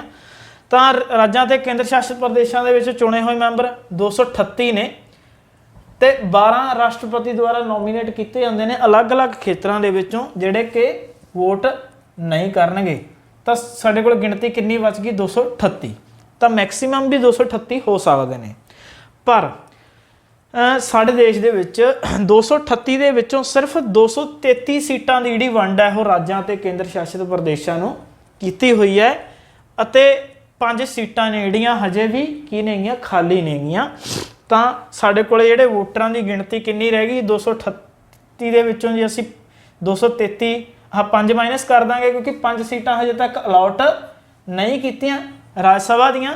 ਤਾਂ ਕਿੰਨੇ ਵੋਟਰ ਬਚ ਗਏ ਸੀ? 233 ਵੋਟਰ ਨੇ ਜਿਹੜੇ ਉਹ ਰਾਜ ਸਭਾ ਦੇ ਵਿੱਚੋਂ ਸਾਡੇ ਕੋਲੇ ਆਉਂਦੇ ਨੇਗੇ।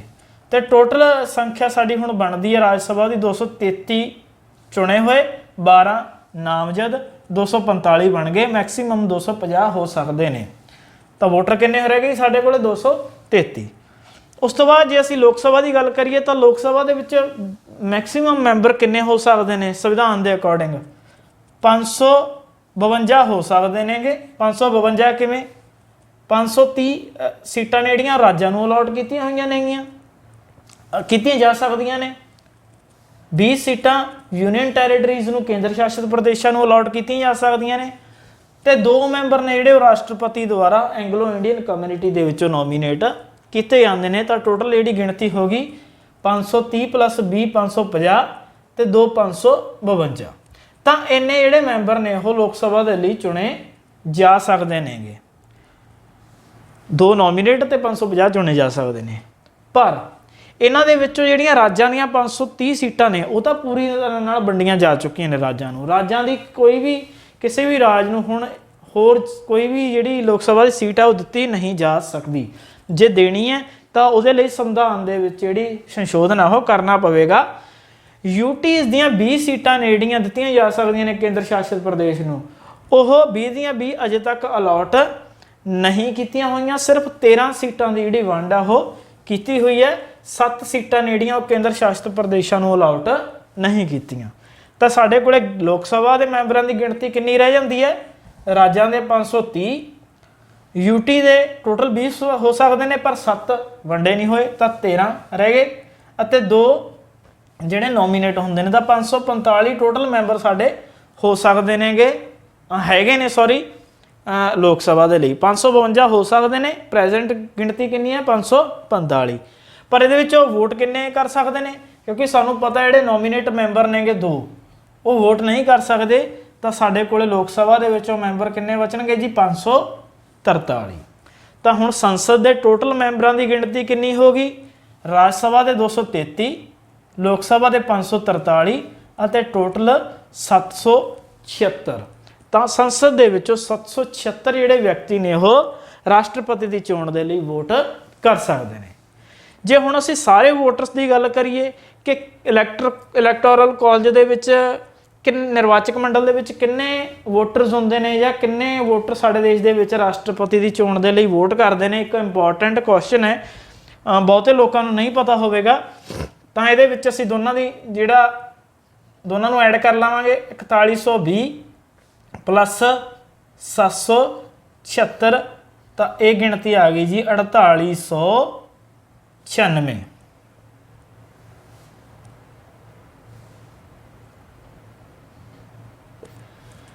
ਤਾਂ 4896 ਟੋਟਲ ਵੋਟਰ ਨੇਗੇ ਸਾਡੇ ਦੇਸ਼ ਦੇ ਵਿੱਚ, ਜਿਹੜੇ ਕਿ ਰਾਸ਼ਟਰਪਤੀ ਦੀਆਂ ਵੋਟਾਂ ਦੇ ਵਿੱਚ ਵੋਟ ਕਰਦੇ ਨੇ। ਇਹ ਵੋਟਰ ਨੇਗੇ, ਵੋਟਾਂ ਨਹੀਂ ਹੈਗੀਆਂ। ਵੋਟਾਂ ਦੀ ਕੀਮਤ ਜਿਹੜੀ ਵੋਟਾਂ ਦੀ ਗਿਣਤੀ ਆ ਉਹ ਅਸੀਂ ਬਾਅਦ ਦੇ ਵਿੱਚ ਕੱਢਾਂਗੇ ਕਿਵੇਂ ਕੱਢੀ ਜਾਂਦੀ ਹੈ। ਠੀਕ ਹੈ ਜੀ। ਤਾਂ ਤੁਹਾਨੂੰ ਸਮਝ ਆ ਗਿਆ ਹੋਵੇਗਾ ਇਹ ਕਿ ਇਲੈਕਟੋਰਲ ਕਾਲਜ ਕੀ ਹੁੰਦਾ, ਨਿਰਵਾਚਕ ਮੰਡਲ ਕੀ ਹੁੰਦਾ, ਕਿਵੇਂ ਚੁਣਿਆ ਜਾਂਦਾ। ਆਰਟੀਕਲ 54 ਦੇ ਵਿੱਚ ਦੱਸਿਆ ਹੋਇਆ ਸਾਰਾ।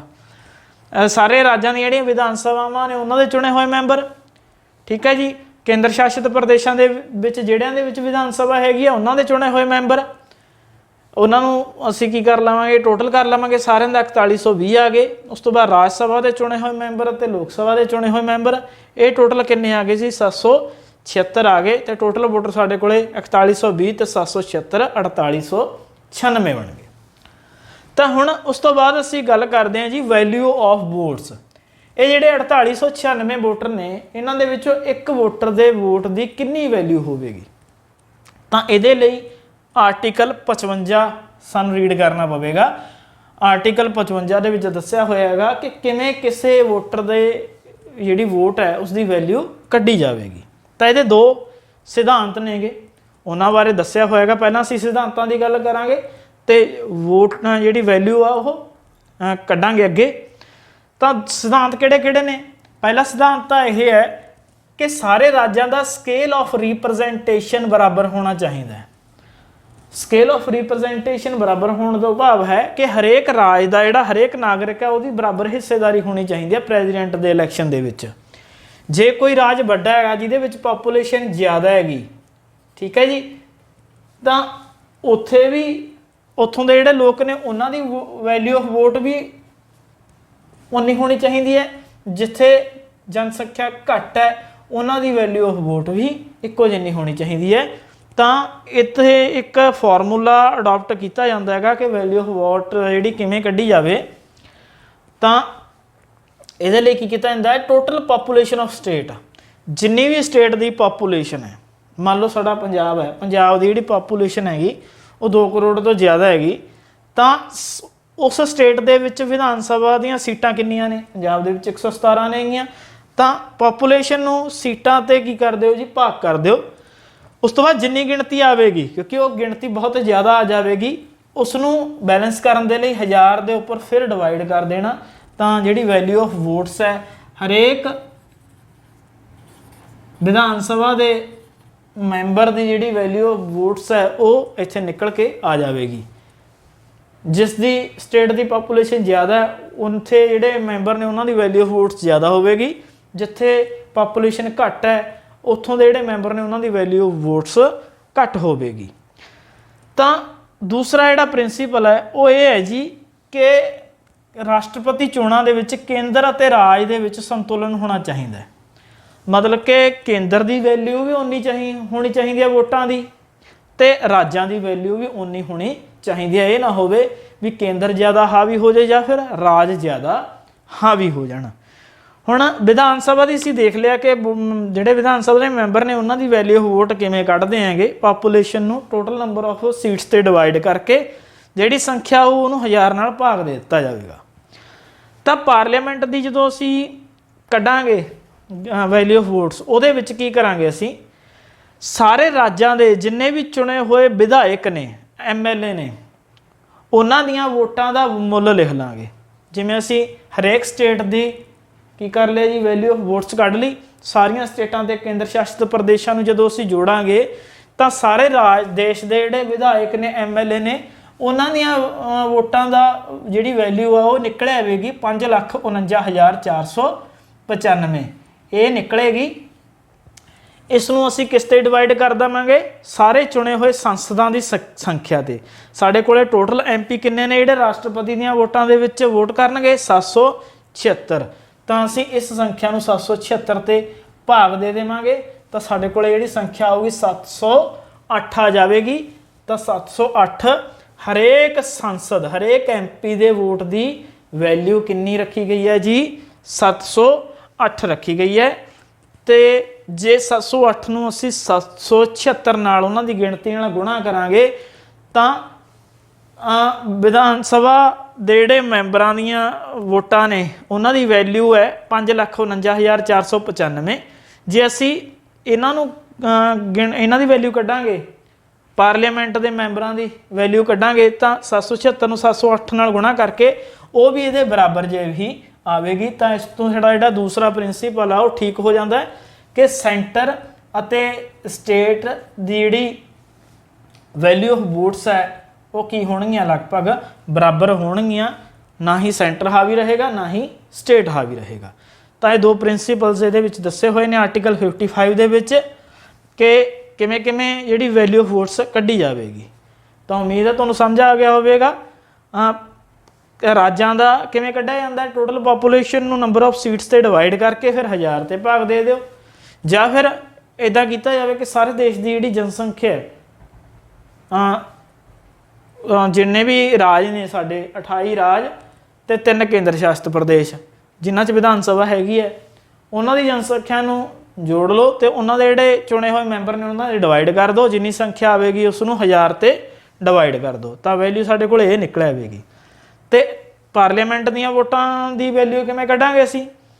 ये जिहड़ी वैल्यू विधान सभा के मैंबरां दी वोटां दी वैल्यू आई है उसनूं डिवाइड कर दिओ जी पार्लीमेंट के मैंबरां दी संख्या ते 776 ते तां वैल्यू ऑफ वोट्स 708 निकल आएगी। एक MP दे वोट की वैल्यू 708 आऊगी।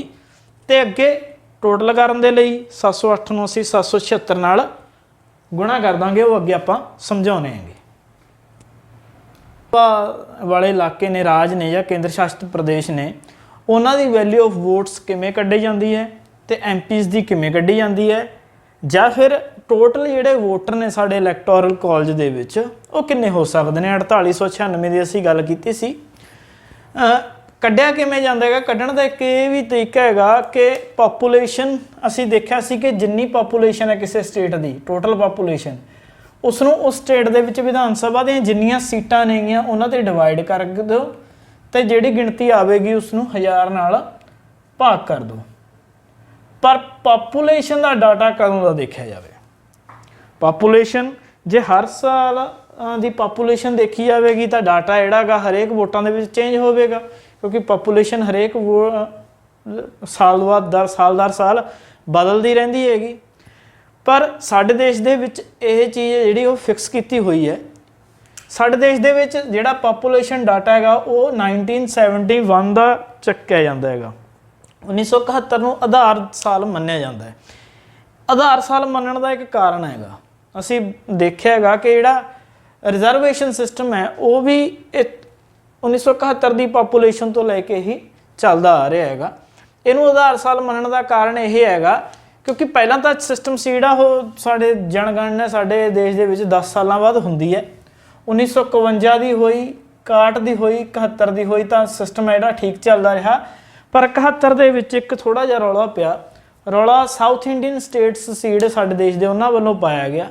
किवें पाया गया? उस समय जिहड़े साडे प्राइम मिनिस्टर सी वो श्रीमती इंदिरा गांधी सीगे, क्योंकि कांग्रेस सरकार ने बहुत सारे जिहड़े पॉपूलेशन कंट्रोल प्रोग्राम उस समय चलाए सी, तो साउथ दे विच जिहड़ी पॉपूलेशन है वो कंट्रोल होण लग गई सी। पर नॉर्थ इंडिया दे विच, उत्तरी भारत दे विच इहदा कोई ज़्यादा वधिया जिहड़े नतीजे ने वो नहीं मिल रहे सी। तो इस चीज़ का एक नैगेटिव इंपैक्ट ये पै रहा सी कि साउथ की पॉपूलेशन घटण दे नाल उत्थों दीयां जिहड़ियां सीट्स नेगियां, उत्थों दे जिहड़े वोटर नेगे प्रेजिडेंट दी इलैक्शन दे, उन्हां दी जिहड़ी वैल्यू है वोटां दी वो घट रही सी, क्योंकि जिन्नी ज़्यादा पॉपूलेशन होवेगी उन्नी ही वैल्यू ऑफ वोट्स ज़्यादा होवेगी। तो नॉर्थ इंडिया की जिहड़ी वैल्यू ऑफ वोट्स है इलैक्टोरल कॉलेज के वोटरां दी, वो की हो रही सी? वध रही सी। तो उन्होंने प्राइम मिनिस्टर श्रीमती इंदिरा गांधी को जाके कहा कि इस चीज़ का हल किया जाए। तो उस समय श्रीमती इंदिरा गांधी द्वारा संविधान दे विच या संसद द्वारा संविधान दे विच एक संशोधन किया गया 1976 दे विच। 42वां संशोधन है ये, इसनूं कहा जाता है। इहदे विच बहुत सारे जिहड़ा बदलाव ने वो साडे संविधान दे विच करे गए सी, इस करके इसनूं मिनी कॉन्स्टिट्यूशन भी कहा जाता है। तो आर्टिकल 55 दे विच सोध की गई सी कि 2000 ईस्वी तो बाद पहली जिहड़ी जनगणना होवेगी, 2000 ईस्वी तो बाद मीनस 2001 दे विच जिहड़ी जनगणना होवेगी, उदों दा समा आउण तक जिन्ना चिर 2001 नहीं आउंदा उन्ना चिर जिहड़ा पॉपूलेशन का डाटा हैगा वो 1971 का डाटा ही वैलिड होवेगा, इसनूं ही आधार साल मन्निया जाएगा। तो 2001 का जो साल आया तो उदों BJP की गवर्नमेंट सी, वाजपेयी सरकार सी, तो उन्होंने भी एक संशोधन उहदे विच करता संविधान दे विच, जिसनूं 84वां संशोधन कहा जाता है। इस दे राहीं उन्होंने साल 2001 तो बदल के 2026 करता भी 2026 तो बाद जिहड़ी जनगणना होगी उदों तक जिहड़ा डाटा हैगा वो 1971 का ही लिया जाएगा। तो 226 तो बाद जिहड़ी जनगणना साडे कोले होनी है वो 2031 दे विच होनी हैगी। तो हुण असीं गल करते हैं जी MP दे जिहड़े वोटां हुंदियां ने ਉਹਨਾਂ ਦੀ ਕੀਮਤ, ਇੱਕ MP ਦੇ ਵੋਟ ਦੀ ਕਿੰਨੀ ਵੈਲਿਊ ਹੁੰਦੀ ਹੈ। ਅਸੀਂ ਗਿਣਤੀ ਕੱਢ ਚੁੱਕੇ ਹਾਂ ਟੋਟਲ ਪਹਿਲਾਂ 233 + 543 ਸਾਡੇ ਕੋਲੇ ਪਾਰਲੀਮੈਂਟ ਦੇ ਕੁੱਲ ਕਿੰਨੇ ਵੋਟਰ ਨੇ ਜਿਹੜੇ ਉਹ ਰਾਸ਼ਟਰਪਤੀ ਦੀ ਚੋਣ ਦੇ ਵਿੱਚ ਵੋਟ ਕਰ ਸਕਦੇ ਨੇ, ਉਸਨੇ 708।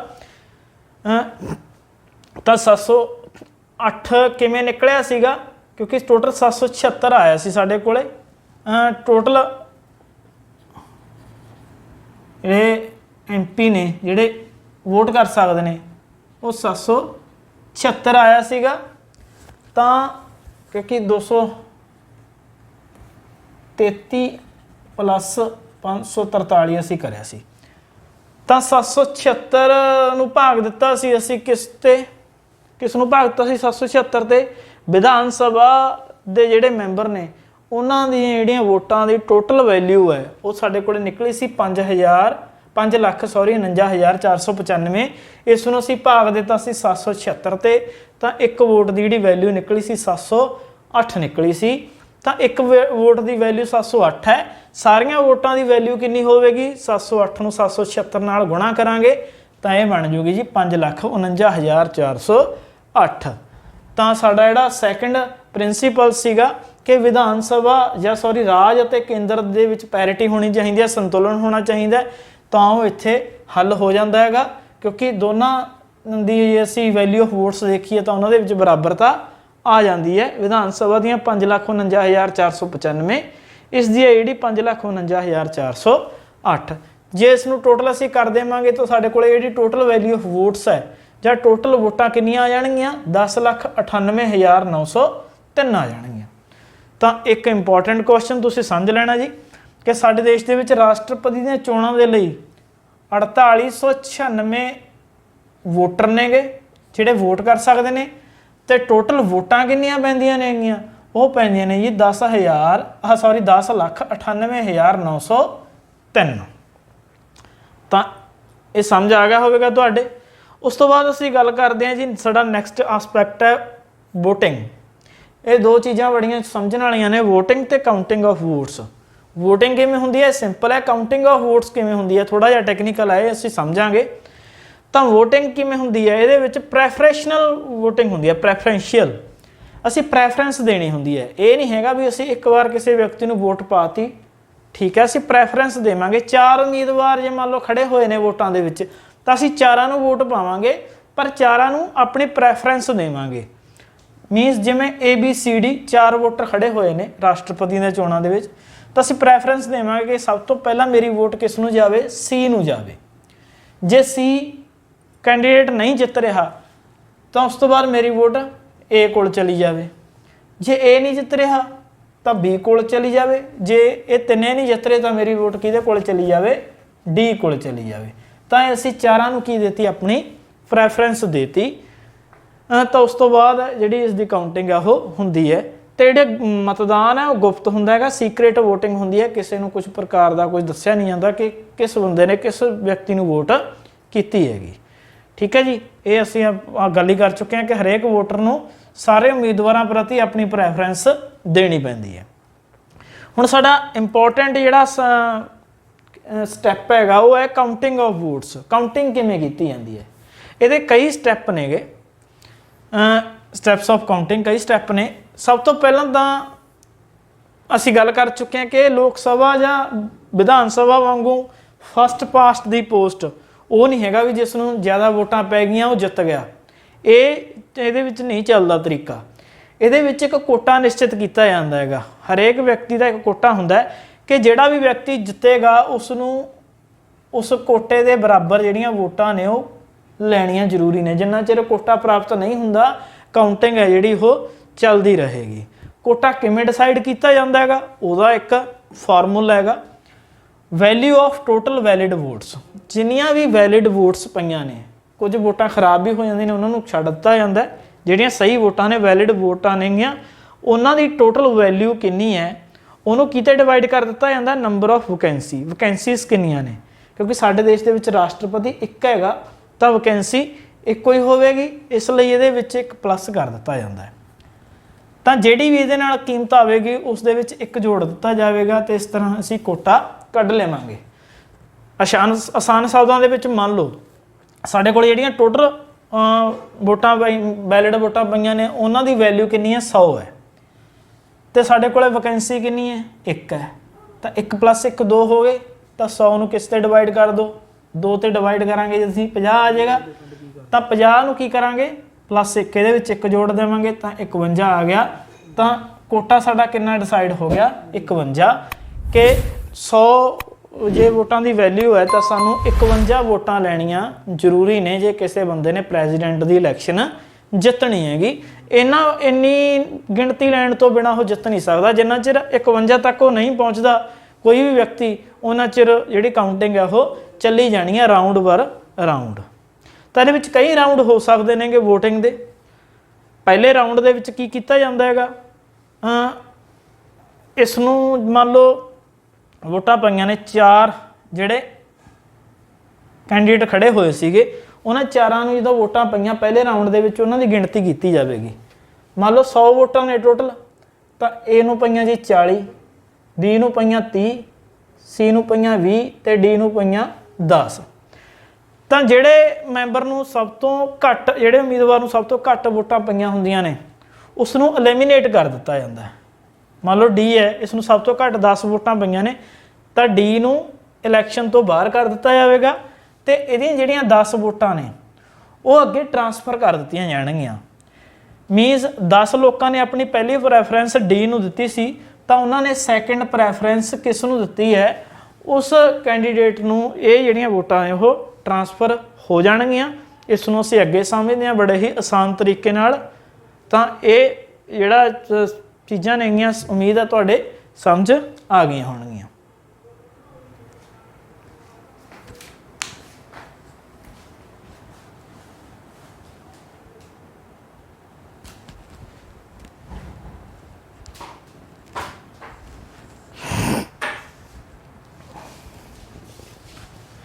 ਤਾਂ ਹਾਂਜੀ ਇਹਦੇ ਵਿੱਚ ਅਸੀਂ ਕਾਊਂਟਿੰਗ ਦੇਖਦੇ ਹਾਂ ਕਿ ਕਾਊਂਟਿੰਗ ਕਿਵੇਂ ਕੀਤੀ ਜਾਵੇਗੀ ਅਸੀਂ ਪਹਿਲਾਂ ਗੱਲ ਕੀਤੀ ਸੀ ਕਿ ਹਰੇਕ ਵਿਅਕਤੀ ਆਪਣੀ ਪ੍ਰੈਫਰੈਂਸ ਦੇਵੇਗਾ ਚੁਆਇਸ ਦੇ ਅਕੋਰਡਿੰਗ ਕਿ ਕਿਹੜੇ ਵਿਅਕਤੀ ਨੂੰ ਉਹ ਕਿੰਨੇਵੇਂ ਨੰਬਰ ਤੇ ਰੱਖਣਾ ਚਾਹੁੰਦਾ ਹੈਗਾ ਤਾਂ ਅਸੀਂ ਪਹਿਲੇ ਰਾਊਂਡ ਦੀ ਜਦੋਂ ਕਾਊਂਟਿੰਗ ਕੀਤੀ ਸੀ ਤਾਂ 4 ਸਾਡੇ ਕੋਲੇ ਕੈਂਡੀਡੇਟ ਸੀ A ਨੂੰ 40 ਵੋਟਾਂ ਪਈਆਂ B ਨੂੰ 30 ਵੋਟਾਂ ਪਈਆਂ C ਨੂੰ 20 ਤੇ D ਨੂੰ 10 ਤਾਂ ਇਹ ਪਹਿਲੇ ਰਾਊਂਡ ਦੀ ਜਿਹੜੀ ਕਾਊਂਟਿੰਗ ਹੈ ਉਹ ਸਾਡੇ ਕੋਲੇ ਆ ਗਈ ਸੀ ਤਾਂ ਸਭ ਤੋਂ ਘੱਟ ਇਹਦੇ ਵਿੱਚ ਵੋਟਾਂ ਕਿਸ ਨੂੰ ਪਈਆਂ D ਨੂੰ ਤਾਂ D ਦੀਆਂ ਜਿਹੜੀਆਂ ਵੋਟਾਂ ਨੇ ਉਹ ਅਸੀਂ ਉਸ ਦੀ ਸੈਕੰਡ ਪ੍ਰੈਫਰੈਂਸ ਦੇ ਆਧਾਰ ਤੇ ਟ੍ਰਾਂਸਫਰ ਕਰ ਦੇਵਾਂਗੇ ਕਿ ਪਹਿਲੀ ਪ੍ਰੈਫਰੈਂਸ ਇਹਨਾਂ 10 ਬੰਦਿਆਂ ਦੀ D ਸੀ ਸੈਕੰਡ ਪ੍ਰੈਫਰੈਂਸ ਇਹਨਾਂ ਦੀ ਕੀ ਹੋਊਗੀ ਮੰਨ ਲਓ ਇਹਨਾਂ ਦੀ ਜਦੋਂ ਸੈਕੰਡ ਪ੍ਰੈਫਰੈਂਸ ਦੇਖੀ ਗਈ ਤਾਂ A ਨੂੰ 1 ਮਿਲੀ B ਨੂੰ 7 ਵੋਟਾਂ ਮਿਲੀਆਂ C ਨੂੰ 2 ਵੋਟਾਂ ਮਿਲੀਆਂ ਤਾਂ ਇਹਨਾਂ ਦੀ ਗਿਣਤੀ ਦੇ ਵਿੱਚ ਇਹਨਾਂ ਨੂੰ ਜੋੜ ਦਿੱਤਾ ਜਾਵੇਗਾ ਤਾਂ ਸੈਕੰਡ ਰਾਊਂਡ ਦਾ ਜਦੋਂ ਕਾਊਂਟਿੰਗ ਕੀਤੀ ਗਈ ਤਾਂ A ਦੀਆਂ ਜਿਹੜੀਆਂ ਵੋਟਾਂ ਨੇ ਉਹ ਬਣ ਗਈਆਂ 40 + 1 41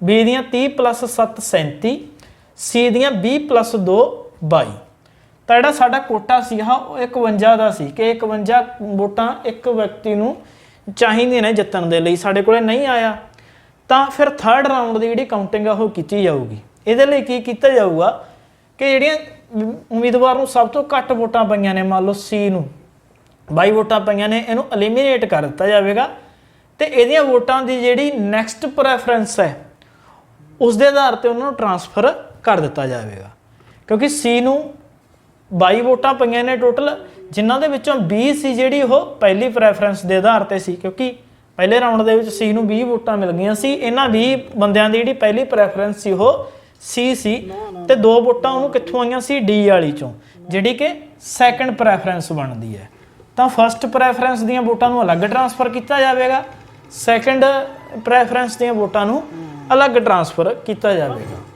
ਤਾਂ ਹੁਣ ਜਿਹੜੀਆਂ ਫਸਟ ਪ੍ਰੈਫਰੈਂਸ ਦੀਆਂ 20 ਵੋਟਾਂ ਨੇ ਜਦੋਂ ਉਹਨਾਂ ਨੂੰ ਟ੍ਰਾਂਸਫਰ ਕੀਤਾ ਕਿਉਂਕਿ ਇਹ ਪਹਿਲੇ ਰਾਊਂਡ ਦੀਆਂ ਵੋਟਾਂ ਸੀਗੀਆਂ C ਦੀਆਂ ਤਾਂ ਇਹਨਾਂ ਦੇ ਵਿੱਚੋਂ ਉਹਨਾਂ ਦੀ ਜਿਹੜੀ ਸੈਕੰਡ ਪ੍ਰੈਫਰੈਂਸ ਸੀ ਵੋਟਰਾਂ ਦੀ ਉਹਦੇ ਵਿੱਚ A ਨੂੰ 5 ਵੋਟਾਂ ਗਈਆਂ ਜੀ B ਨੂੰ 12 ਗਈਆਂ ਅਤੇ D ਨੂੰ 3 ਗਈਆਂ ਤਾਂ ਜਿਹੜੀ ਸੈਕੰਡ ਪ੍ਰੈਫਰੈਂਸ ਦੀਆਂ 2 ਵੋਟਾਂ ਸੀ ਜਦੋਂ ਉਹਨਾਂ ਨੂੰ ਅੱਗੇ ਡਿਵਾਈਡ ਕੀਤਾ ਗਿਆ ਟ੍ਰਾਂਸਫਰ ਕੀਤਾ ਗਿਆ ਤਾਂ ਉਹਦੇ ਵਿੱਚ ਸਿਰਫ 2 ਪ੍ਰੈਫਰੈਂਸਸ ਬਚੀਆਂ ਸੀਗੀਆਂ ਕਿਉਂਕਿ D ਪਹਿਲਾਂ ਐਲੀਮੀਨੇਟ ਹੋ ਚੁੱਕਿਆ ਸੀ ਸੈਕੰਡ ਰਾਊਂਡ ਦੇ ਵਿੱਚ ਆ ਕੇ ਤਾਂ ਜਿਹੜੀ ਇਹਦੀ ਨੈਕਸਟ ਪ੍ਰੈਫਰੈਂਸ ਸੀ ਇਹਨਾਂ ਦੀ ਤਾਂ A ਨੂੰ 1 ਵੋਟ ਗਈ 2 ਚੋਂ, 1 ਵੋਟ B ਨੂੰ ਚਲੀ ਗਈ। ਤਾਂ ਹੁਣ ਕੀ ਹੋਇਆ ਜੀ कि हजे भी साडा जिहड़ी गिणती आ वो साडे कोल पूरी नहीं आई, क्योंकि जे असीं गल करिए तां ए दे कोल किन्ने वोटां बन गईयां टोटल 41 + 5 46, बी दे कोले किन्नियां बन गईयां 37 + 12 49, ते एक एक वोट इन्हां दे विचों दोनां नूं आ गई 47 हो गई, एक वोट इनू मिल गई इत्थों, तो यह 50 हो गई। जो कि गिणती सानू कितनी चाहिए हैगी 51 चाहिए, 51 की जी साढ़े को गिणती हजे भी नहीं आई, तो अगे की किया जाएगा ट्रांसफर की जानियां वोट्स, तो डी क्योंकि एलिमीनेट हो चुकिया है, डी दियां 3 वोटां ने उन्होंने की करता जाएगा ट्रांसफर कर दिता जाएगा। तो जो उस दियां वोटां ट्रांसफर कीतियां तो वो ए नूं 1 मिली तो बी नूं 2 मिलियां, तो काउंटिंग दे विच ये जोड़ दित्तियां गईयां 1 + 2 48 + 52। तो जो देखा गया तो ए अते बी दियां वोटां किन्नियां बन गईयां टोटल 5 + 1 + 1 7 वोटां ये हो गईयां 41 + 7 48, तो बी दियां 12 + 1 13 + 2 15, 15 + 37 52 वोटां बन गई। तो इलैक्शन दे विच विनर कौन रहा जी, बी जिहड़ा कैंडीडेट है वो विनर रहा। तो ये सी जी सिंगल ट्रांसफरेबल वोट का सिस्टम कि हरेक जिहड़ी वोट है वो अगली प्रैफरेंस नूं की कर दी जाती है, ट्रांसफर कर दी जाती है, जिहदे विच जिन्ना चिर एक फिक्स कोटा किसी कैंडीडेट नूं प्राप्त नहीं हुंदा, राउंड वाइज जिहड़ी काउंटिंग है वो हुंदी रहिंदी है, जिन्ना समय तक वो कोटा ना मिले। जो कोटा मिल जाता तो जी इलैक्शन का जो रिजल्ट है वो अनाउंस कर दिता जाता है। तो उम्मीद है कि सारा प्रेजिडेंट इलैक्शन बारे तुहानूं समझ आ गया होगा। तो नीचे असी डिस्क्रिप्शन दे विच WhatsApp ग्रुप ते टैलीग्राम ग्रुप का लिंक दे रखे है, तुसीं उसनूं ज्वाइन कर सकते होगे। तो शेयर करते रहो साडा चैनल गगन एजुकेशन, लाइक ते सबसक्राइब करना ना भुलना। Thank you.